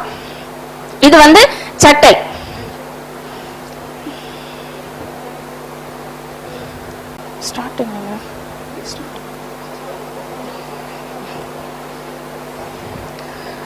அடுத்தது கீழே உடுக்கக்கூடிய சாரம், அந்த கீழே போடக்கூடிய அந்த பகுதி, அது வந்து ஒரு 3.5 முழம் கிட்ட எடுத்தோம்னா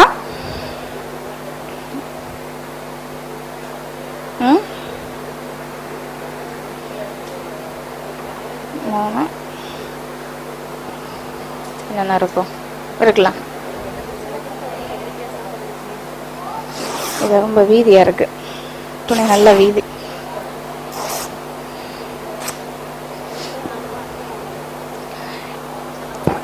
இததான் வந்து நம்ம கீழே இடுப்பு பகுதியில கட்டுறதுக்காக யூஸ் பண்ணுவோம்.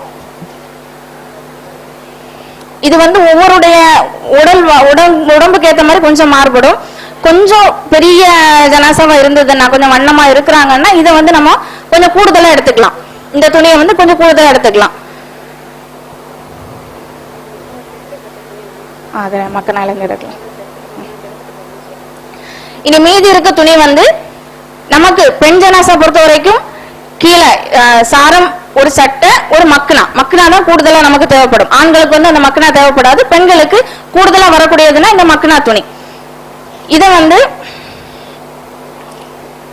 எடுக்கலாம். இது ஒரு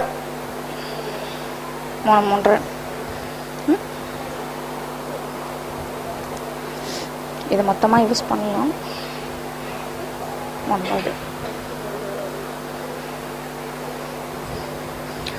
இந்த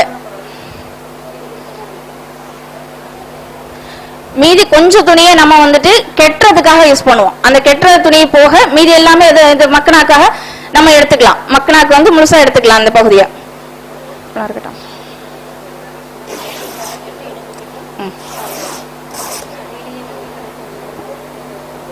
இது கொஞ்சம் வீதியில ஒரு 2 இன்ச்சு வீதியில கொஞ்சம் கூட 2 இன்ச்சு வீதியில 2 துணி. இதுல வந்து ஒரு 2 இன்ச்சு வீதியில 2 துணி எடுத்து வச்சுக்கோங்க. இது எதுக்குன்னா இந்த நடு பகுதியில கெட்டுறதுக்கு. வயிற்று பகுதியில நம்ம கடைசியா பொதிஞ்சு கொடுப்போம் இல்லையா, அந்த இதுக்கு வந்து இந்த துணி.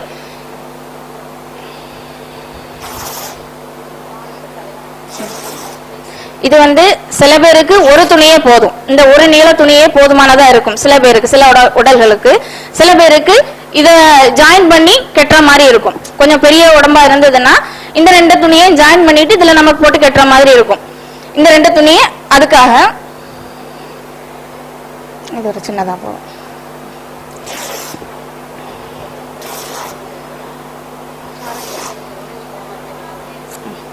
அடுத்து இந்த துணி எதுக்குன்னு பாத்தீங்கன்னா, ஒரு நீள துணியை நம்ம 2 எடுப்போம். 2 எடுத்து ஒரு துணி வந்து காலை கீழே கட்டுறதுக்கும், ஒரு துணி தலையை பொதிஞ்சு இங்க தலைக்கு பின்னாடி வழியில கட்டுறதுக்கும் யூஸ் பண்ணுவோம்.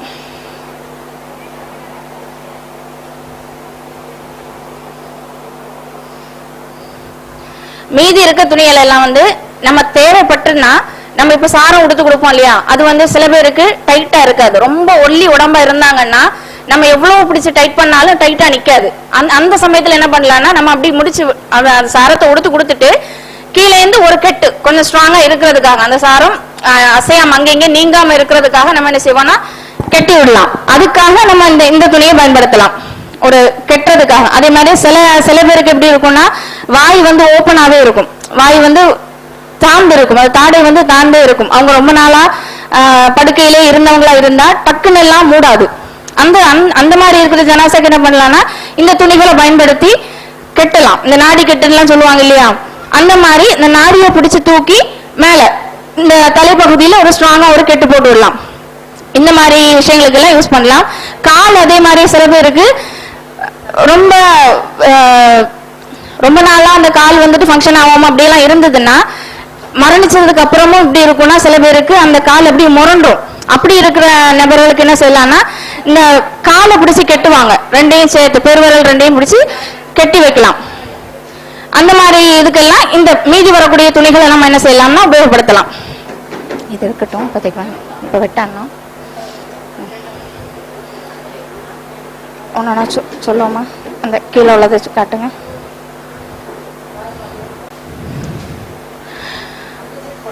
இந்த கீழே உடுக்கக்கூடிய இந்த பகுதி இருக்கு இல்லையா, இதை வந்து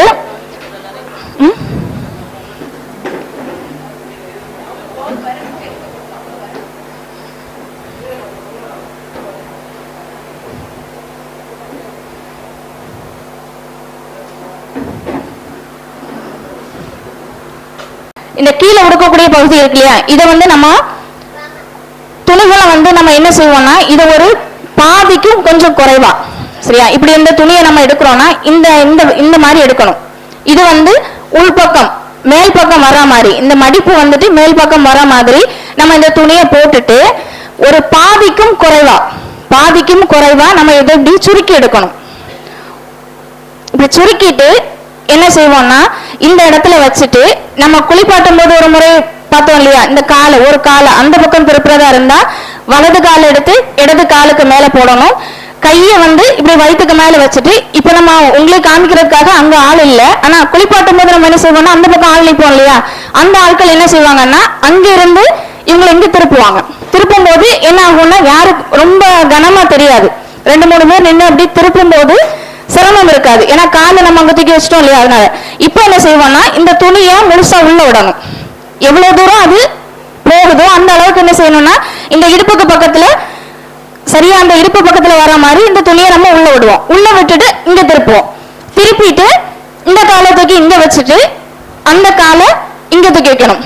இந்த இடது காலை வலது காலுக்கு மேல போட்டு இந்த கைய வயிற்றுக்கு மேல தூக்கி வச்சுட்டு இங்க இருந்து நம்ம திருப்பணும் அப்படின்னா இந்த துணி இங்க வந்துடும். இப்படி நம்ம எடுத்துடலாம். கிட்டத்தட்ட பாதி துணிக்கு மேல இங்க வந்துடும். இதை நம்ம இப்ப எடுத்து காமிக்க முடியாது, அதனால சும்மா சொல்றோம், சரியா. இதை வந்து இந்த துணி இருக்கு இல்லையா, அந்த கீழே உள்ள துணி, இதை வந்து 2 காலுக்கு இடையிலையும் போட்டு மேல எடுக்கணும். 2 கால்களுக்கும் இடையில இந்த துணியை மேல எடுத்து இப்படி வயிற்றுக்கு மேல வச்சுட்டு இங்க நம்ம கெட்டுறதுக்காக 2 துணி விட்டோம் இல்லையா, கெட்டுறதுக்காக கயிறு மாதிரி 2 பக்கம் விட்டதை எடுத்து நம்ம என்ன செய்யணும்னா இந்த மேல வச்ச துணிக்கு மேல வச்சு கட்டணும்.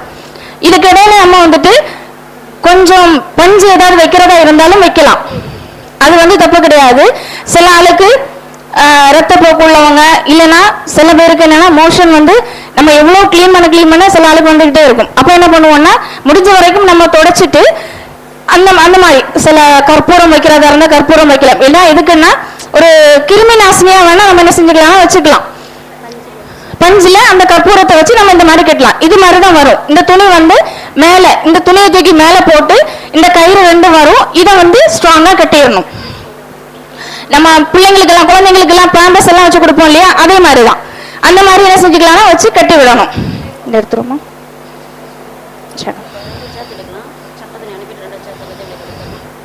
இதேமா அதே மாதிரி கீழ் துண்டு முடிஞ்சது. மேல உள்ள துண்டு போடும் போது இதே மாதிரி தான் நம்ம ஒரு பாதிக்கும் குறைவா அந்த பக்கம் அனுப்பிட்டு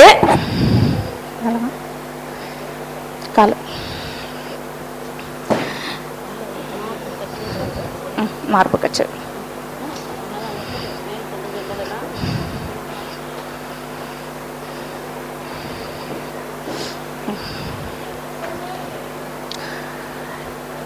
இந்த அளவுக்கு உள்ள விட்டதுக்கு அப்புறமா இந்த பக்கத்துல இருந்து இழுக்கணும்.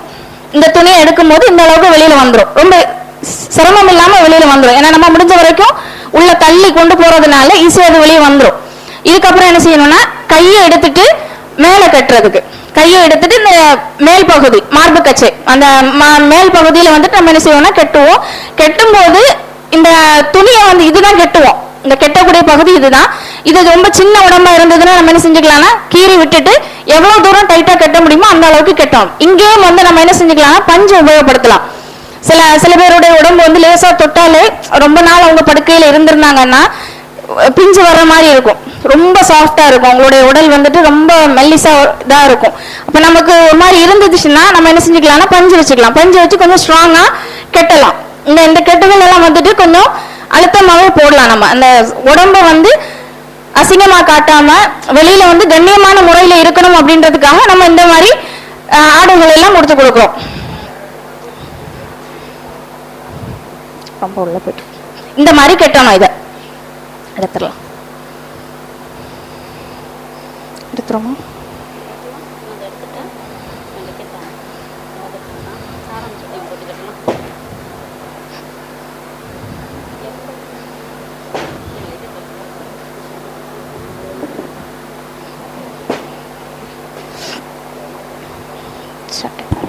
சாரம் சாரம் துணி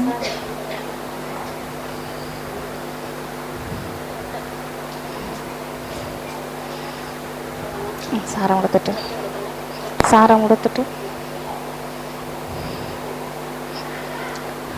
இது வந்து நம்ம கீழே இடுப்பு கீழே உடுக்கக்கூடிய சாரம். இந்த சாரம் வந்து அதே மாதிரி தான் ஒரு பாதி அளவுக்கு நம்ம இதை சுருக்கிட்டு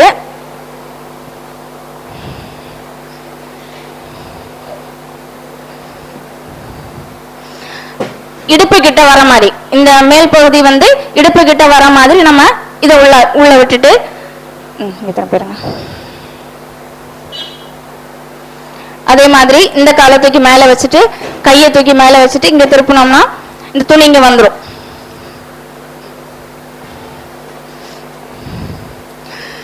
நம்ம இந்த கையை உள்ள வச்சு கட்டினாலும் பரவாயில்ல, இல்ல கையை மேல எடுத்துட்டு கட்டினாலும் பரவாயில்ல.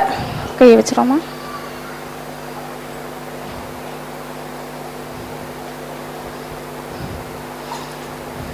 இதை வந்து இப்படி இந்த இடுப்பு பகுதியில் வந்து கொஞ்சம் அழுத்தமா வர மாதிரி நம்ம ஸ்ட்ராங்கா கட்டிடலாம்.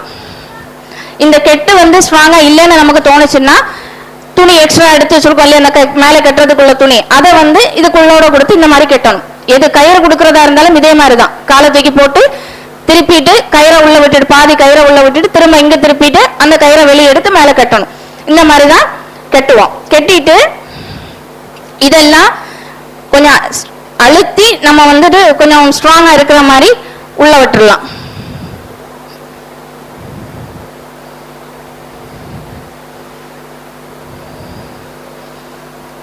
ஸ்ட்ராங்கா இல்லையா?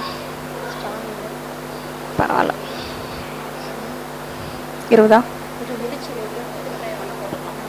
இந்த இடத்துலயும் கூட இந்த இப்படி எக்ஸ்ட்ரா வருது இல்லையா அந்த துணி, இந்த இடத்துலயும் கூட நம்ம என்ன செஞ்சுக்கலாம், ஒரு கயிறு வேணும்னா தேவைப்பட்டதுன்னா கயிறும் கூட போடலாம்.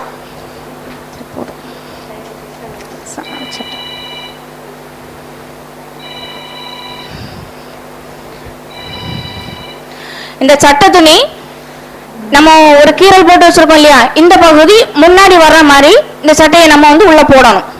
இதுக்கு வந்து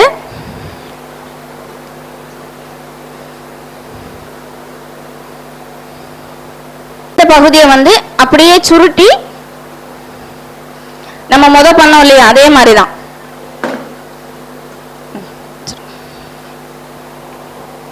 அதே மாதிரி உடம்ப வந்துட்டு அங்க திருப்பணும். இந்த கையை அங்க வச்சு உடலை திருப்பி இந்த பகுதியை வந்து முடிஞ்ச வரைக்கும் கீழே கொண்டு வரணும். கொண்டு வந்துட்டு அங்க இருந்து இங்க திருப்பும் போது இந்த பகுதியும் கீழே வந்துடும். நம்ம முடிஞ்ச வரைக்கும் இதை கீழே கொண்டு வந்துடலாம். இப்படி திருப்பும் போது நமக்கு வந்துடும் இந்த துணி. இதுக்கப்புறமா இந்த நீண்டு நிக்கிற இந்த துணியை வந்து நம்ம அப்படி ஒதுக்கி மேல கொண்டு வரலாம்.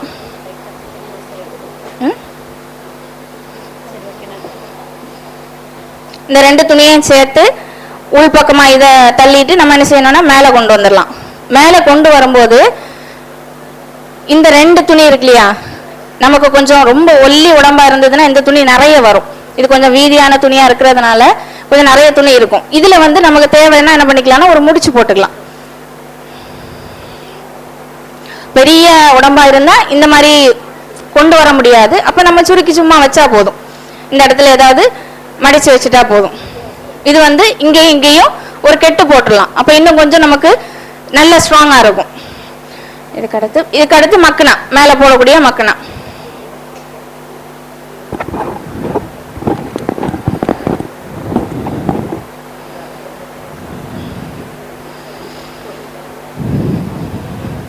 மக்குனாவை பொறுத்த வரைக்கும் 2-3 மெத்தட்ல வந்து நம்ம மக்குனா போட்டு விடலாம். இது எப்படின்னா, இதை நம்ம பாதியா எடுத்து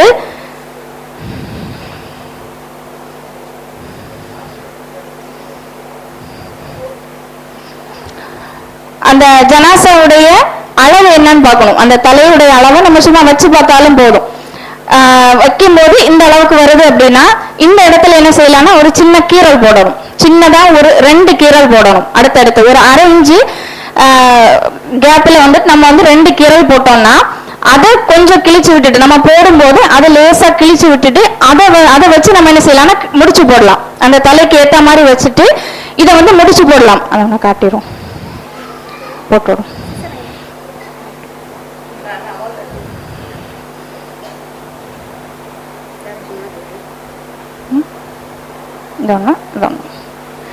சரி, இந்த அளவுக்கு ஒரு சின்ன அளவுக்கு நம்ம என்ன செய்யறோம்னா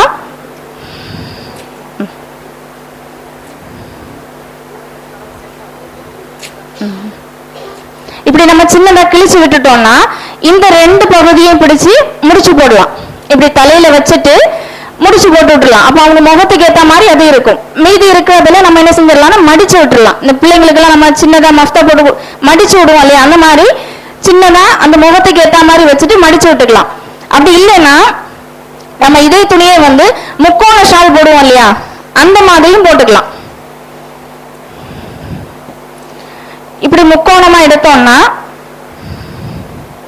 இந்த மாதிரி மடிச்சும் கூட இப்படி போடலாம். இந்த ஸ்கார்ஃப் போட்டு கொடுத்த மாதிரி இந்த மாதிரி இருக்கும்.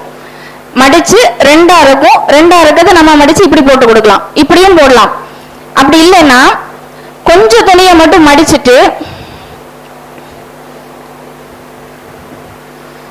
இந்த விதிக்கு இப்ப கட் பண்ண நம்ம அந்த வீதிக்கு ஒரு சின்ன அளவுக்கு நம்ம இப்படி மடிச்சோம்னா இப்படி ஒரு மடிப்பு கிடைக்கும். இது வந்து தலைப்பகுதியில கொஞ்சம் 2 துணி இருக்கிற மாதிரி இருக்கும். தலைப்பகுதிக்கு மட்டும் இப்படி வச்சோம் நம்ம என்ன செய்யலாம்னா இந்த மக்குனாவை போட்டு விடலாம். அதை கிட்டக்கே போட்டுருவோமா?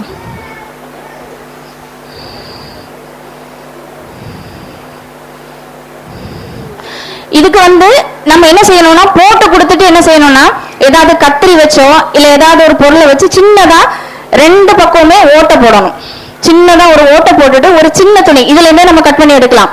ஒரு சின்ன துணி இதுல இருந்து நம்ம கட் பண்ணுவோம். இல்லைன்னா நமக்கு மீதி வந்த துணி இருக்கு இல்லையா, அதுல இருந்து ஒரு சின்ன துணி எடுத்து அந்த ஓட்டை வழியா விட்டு நம்ம என்ன செய்யலாம்னா கட்டலாம்.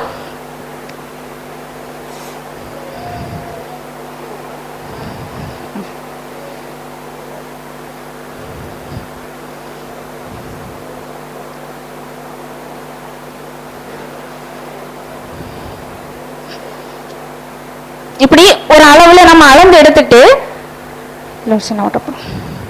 கட் பண்ணிடு.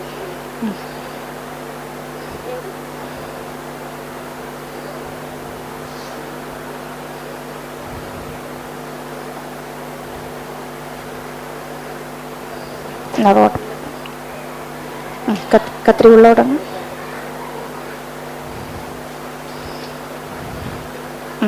இந்த மாதிரி சேர்த்து வச்சு நம்ம என்ன செஞ்சுக்கலாம்னா ஒரு சின்ன ஓட்டை போடலாம். ஓட்டை போட்டுட்டு இந்த நூல் ஒரு சின்ன நூல் எடுத்து நம்ம அது வழியா விட்டு அடுத்த பக்கத்துல எடுக்கலாம்.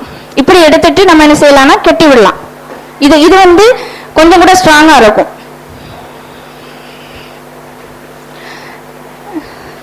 ஒரு சைடு விட்டு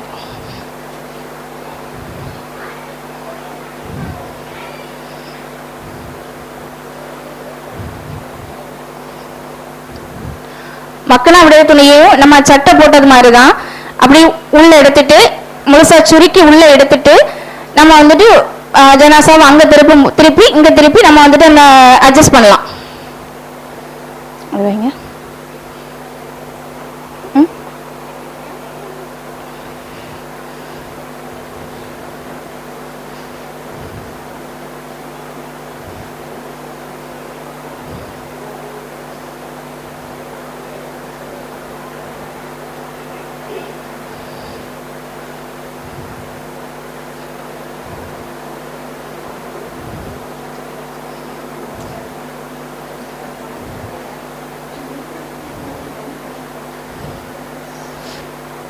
இப்படி கட்டிட்டு நம்ம என்ன செஞ்சுக்கலாம்னா இதை அட்ஜஸ்ட் பண்ணி அந்த முடி தெரியாதது மாதிரி நம்ம என்ன பண்ணிக்கலாம்னா உள் பக்கமா இப்படி விட்டுக்கலாம்.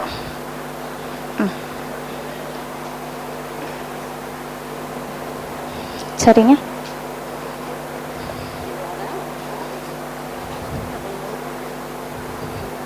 ஓகேயா?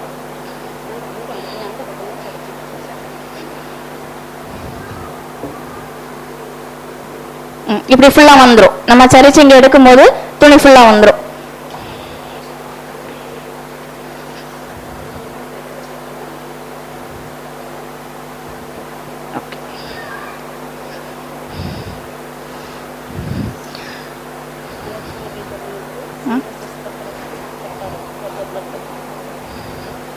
இப்படி நம்ம என்ன பண்ணிக்கலாம்னா முழுமையா கஃபனேட்டாச்சு.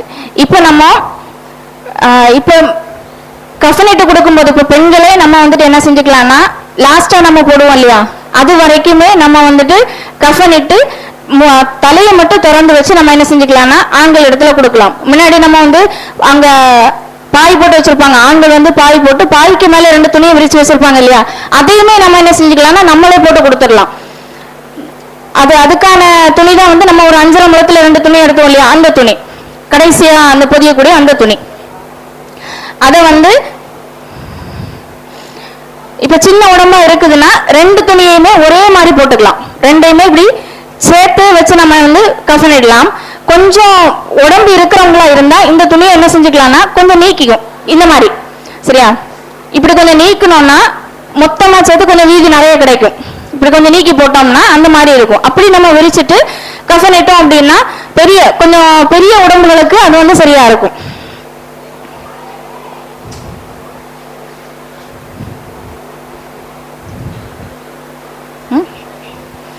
இது வந்து தலைப்பகுதிக்கு மேல தலைக்கு வெளியிலையும் கொஞ்சம் துணி கிடக்கணும், கால் பகுதியில அதே மாதிரி கொஞ்சம் துணி வெளியில இருக்கிற மாதிரி இருக்கும்.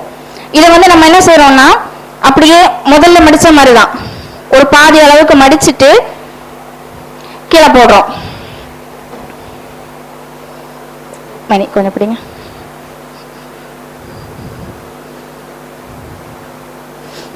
இதே இதுல அந்த நூலை தாங்க கீழே வைக்க கிடையாது,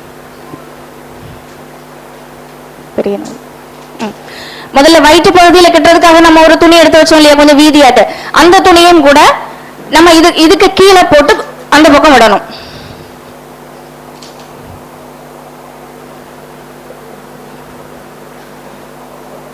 ஓகே.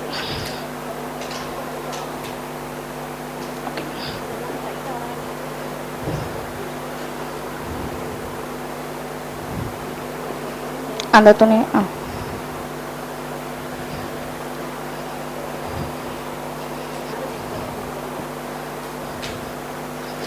சரி.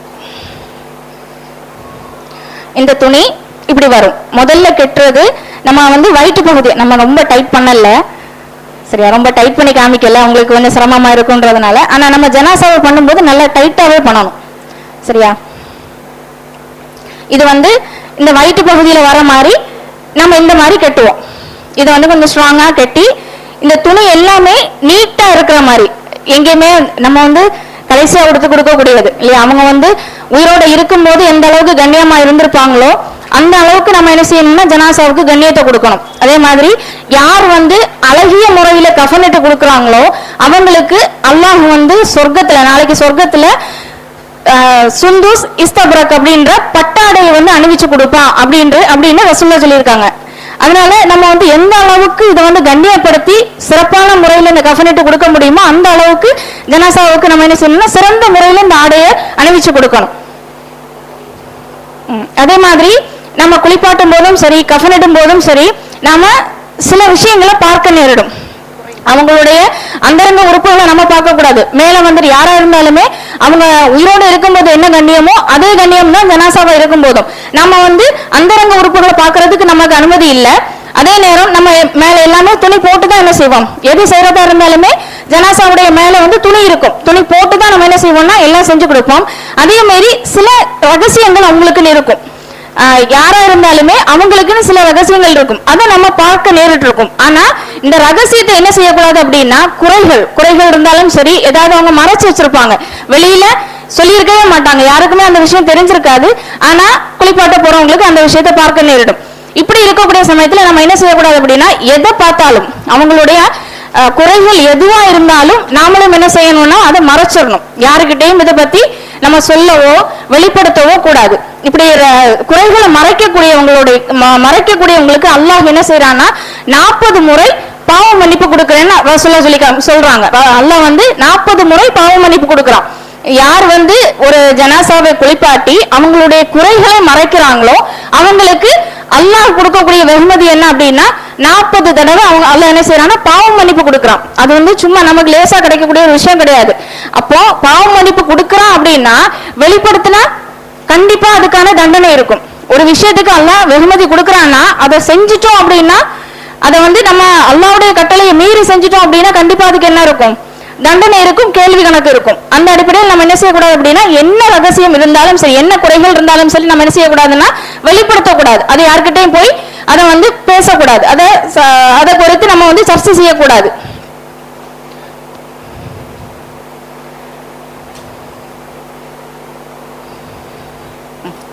வச்சிருக்கேன்.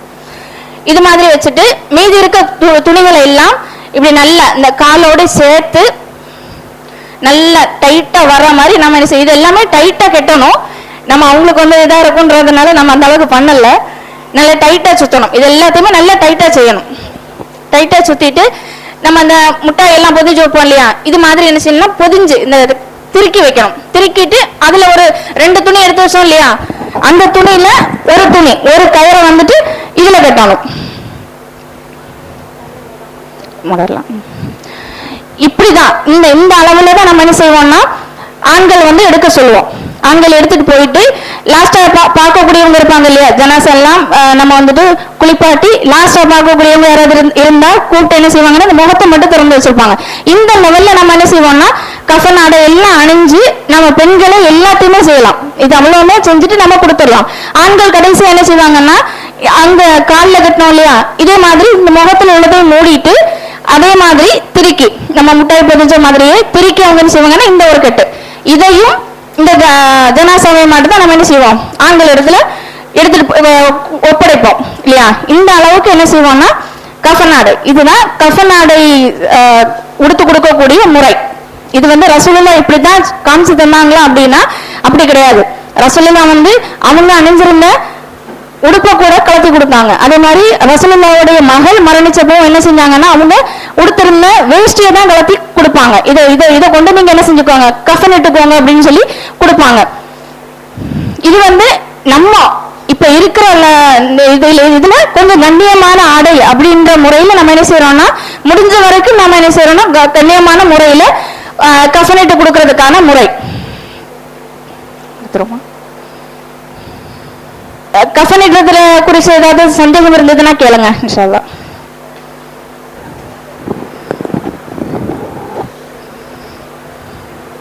சந்தேகம் இல்லையா? அப்ப எல்லாரும் லாயத்துல எல்லாரும் ரெடி ஆயாச்சு ஜனாசா குளிப்பாட்டுறதுக்கு, கஃன் ஆடை இட்டு கொடுக்கறதுக்கு. இனி வெளியில இருந்து மக்கள் வர வேண்டாம் இல்லையா? துணி வெட்டுறது சில இடங்கள்ல என்ன பண்ணுவாங்கன்னா சில ஊர்கள்ல கடையிலேயே வெட்டி கொடுத்துருவாங்க. இங்க லாயத்துல எப்படின்னு தெரியல, உங்களுக்கு வெட்டியே தந்துருவாங்களா? இதுல இந்த விரல் கடையில எல்லாம் பஞ்சு வைக்கணுமா இல்ல அக்கல்ல பஞ்சு வைக்கணுமா இதெல்லாம் செய்யணும்னு இல்ல சரியா. எங்கேயாவது ரத்தம் போற மாதிரி இருந்ததுன்னா அந்த இடத்துல என்ன செஞ்சுக்கலாம், ரத்தம் போறதுக்காக நம்ம என்ன பண்ணலாம் பஞ்சு வைக்கலாம். சில பேர்களுக்கு இப்ப மேக்சிமம் இடங்கள்ல எப்படின்னா ஹாஸ்பிட்டல்ல இருந்து அப்படியே வீட்டுக்கு வந்திருப்பாங்க. அந்த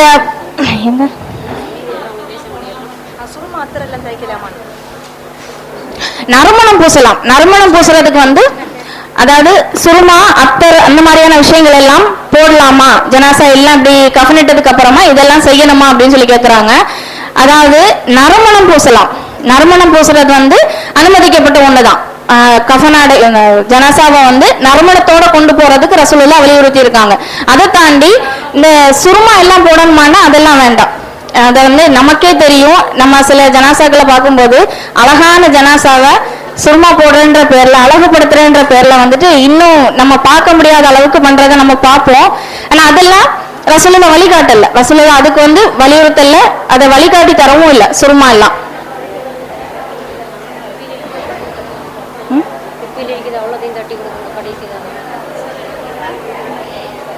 அந்த பாட்டில் உள்ளது இனி யாருமே பயன்படுத்தக்கூடாது, இது ஜனாசாவுக்காண்டி வாங்கினது அப்படின்றதுனால மொத்தத்தையும் கமத்தி ஜனாசாவுடைய மேலேயே போட்டு விடுவாங்க. அதெல்லாம் வந்து ரசூலுல்லாஹ் காட்டி தராத விஷயங்கள். சுருமா போடுறது வந்து தேவையில்லாத ஒண்ணுதான். அதே மாதிரி ஜனாசாவுக்கு நம்ம தலை தோட்டி கொடுத்துருப்போம், தொடச்சு கொடுத்துருப்போம். அது எல்லாம் கிளீன் பண்ணிட்டு தான் நம்ம என்ன செஞ்சிருப்போம்னா அந்த துணிகள் எல்லாம் பயன்படுத்தியிருப்போம். அந்த துணி நல்ல துணியா இருந்தாலுமே பயன்படுத்த மாட்டாங்க. அப்படியெல்லாம் வேண்டாம். அந்த துணியை வந்து நம்ம திரும்ப நல்லதா இருந்தா, ரொம்ப அசுத்தமாயிட்டுன்னா தூர போட்டுக்கலாம். அது கொஞ்சம் நம்ம உபயோகப்படுத்துற லெவல்ல இருந்ததுன்னா தாராளமா நம்ம உபயோகப்படுத்தலாம். அந்த துணியில படுற மாதிரி தான் நம்ம மேலேயும் பட்டிருக்கோம். நம்ம துணியை கலத்தி தூர போட்டுருவோமான்னா போட மாட்டோம். ஏன்னா நம்ம காசு கொடுத்து வாங்கினதா இருக்கும், நம்ம மேல பட்டிருக்கோம், வாஷ் பண்ணிடுவோம், கையை வெட்டி தூரவா போடுவோம், ஜனாசாவை தொட்டுட்டோன்னு. அப்படியெல்லாம் கிடையாது. அந்த துணியை தாராளமா நம்ம என்ன செஞ்சுக்கலாம்னா பயன்படுத்திக்கலாம். கழுவுறோம் இல்லையா, சுத்தப்படுத்துறோம் இல்லையா, அதோட முடிஞ்சு. சுத்தமாயிருச்சுன்னா நம்ம அதை பயன்படுத்திக்கலாம் தாராளமா.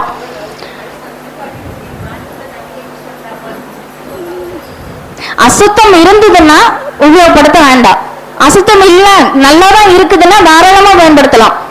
அந்த பாத்திரங்களை கூட சில இடங்கள்ல அதுக்கு யூஸ் பண்ணுவோம் இல்ல, அந்த மக்கு அதுக்கு யூஸ் பண்ணக்கூடிய பக்கெட்டு இதெல்லாம் கூட உபயோகப்படுத்தாம ஜனாசாவை அதுக்கும் முடிஞ்சு அதுக்கு வாழ்க்கையும் முடிச்சிருவாங்க. அந்த மாதிரி எல்லாம் பண்ண தேவையில்லை. நம்ம சுத்தப்படுத்திட்டோட முடிஞ்சது, அவ்வளவுதான். சுத்தமா இருந்ததுன்னா நம்ம தாராளமா பயன்படுத்திக்கலாம். வேற ஏதாவது சந்தேகம் இருக்குதா? இதுக்கப்புறம் ஜனாசா தொழுகை பத்தி சகோதரி சொல்லி தருவாங்க. ஜனாசா தொழுகை எப்படி செய்யணும், என்ன முறையில தொழணும் அப்படின்றத பத்தி சகோதரி சொல்லி தருவாங்க. கஃபன்ன்றதுல வேற ஏதாவது சந்தேகம் இருக்குதா?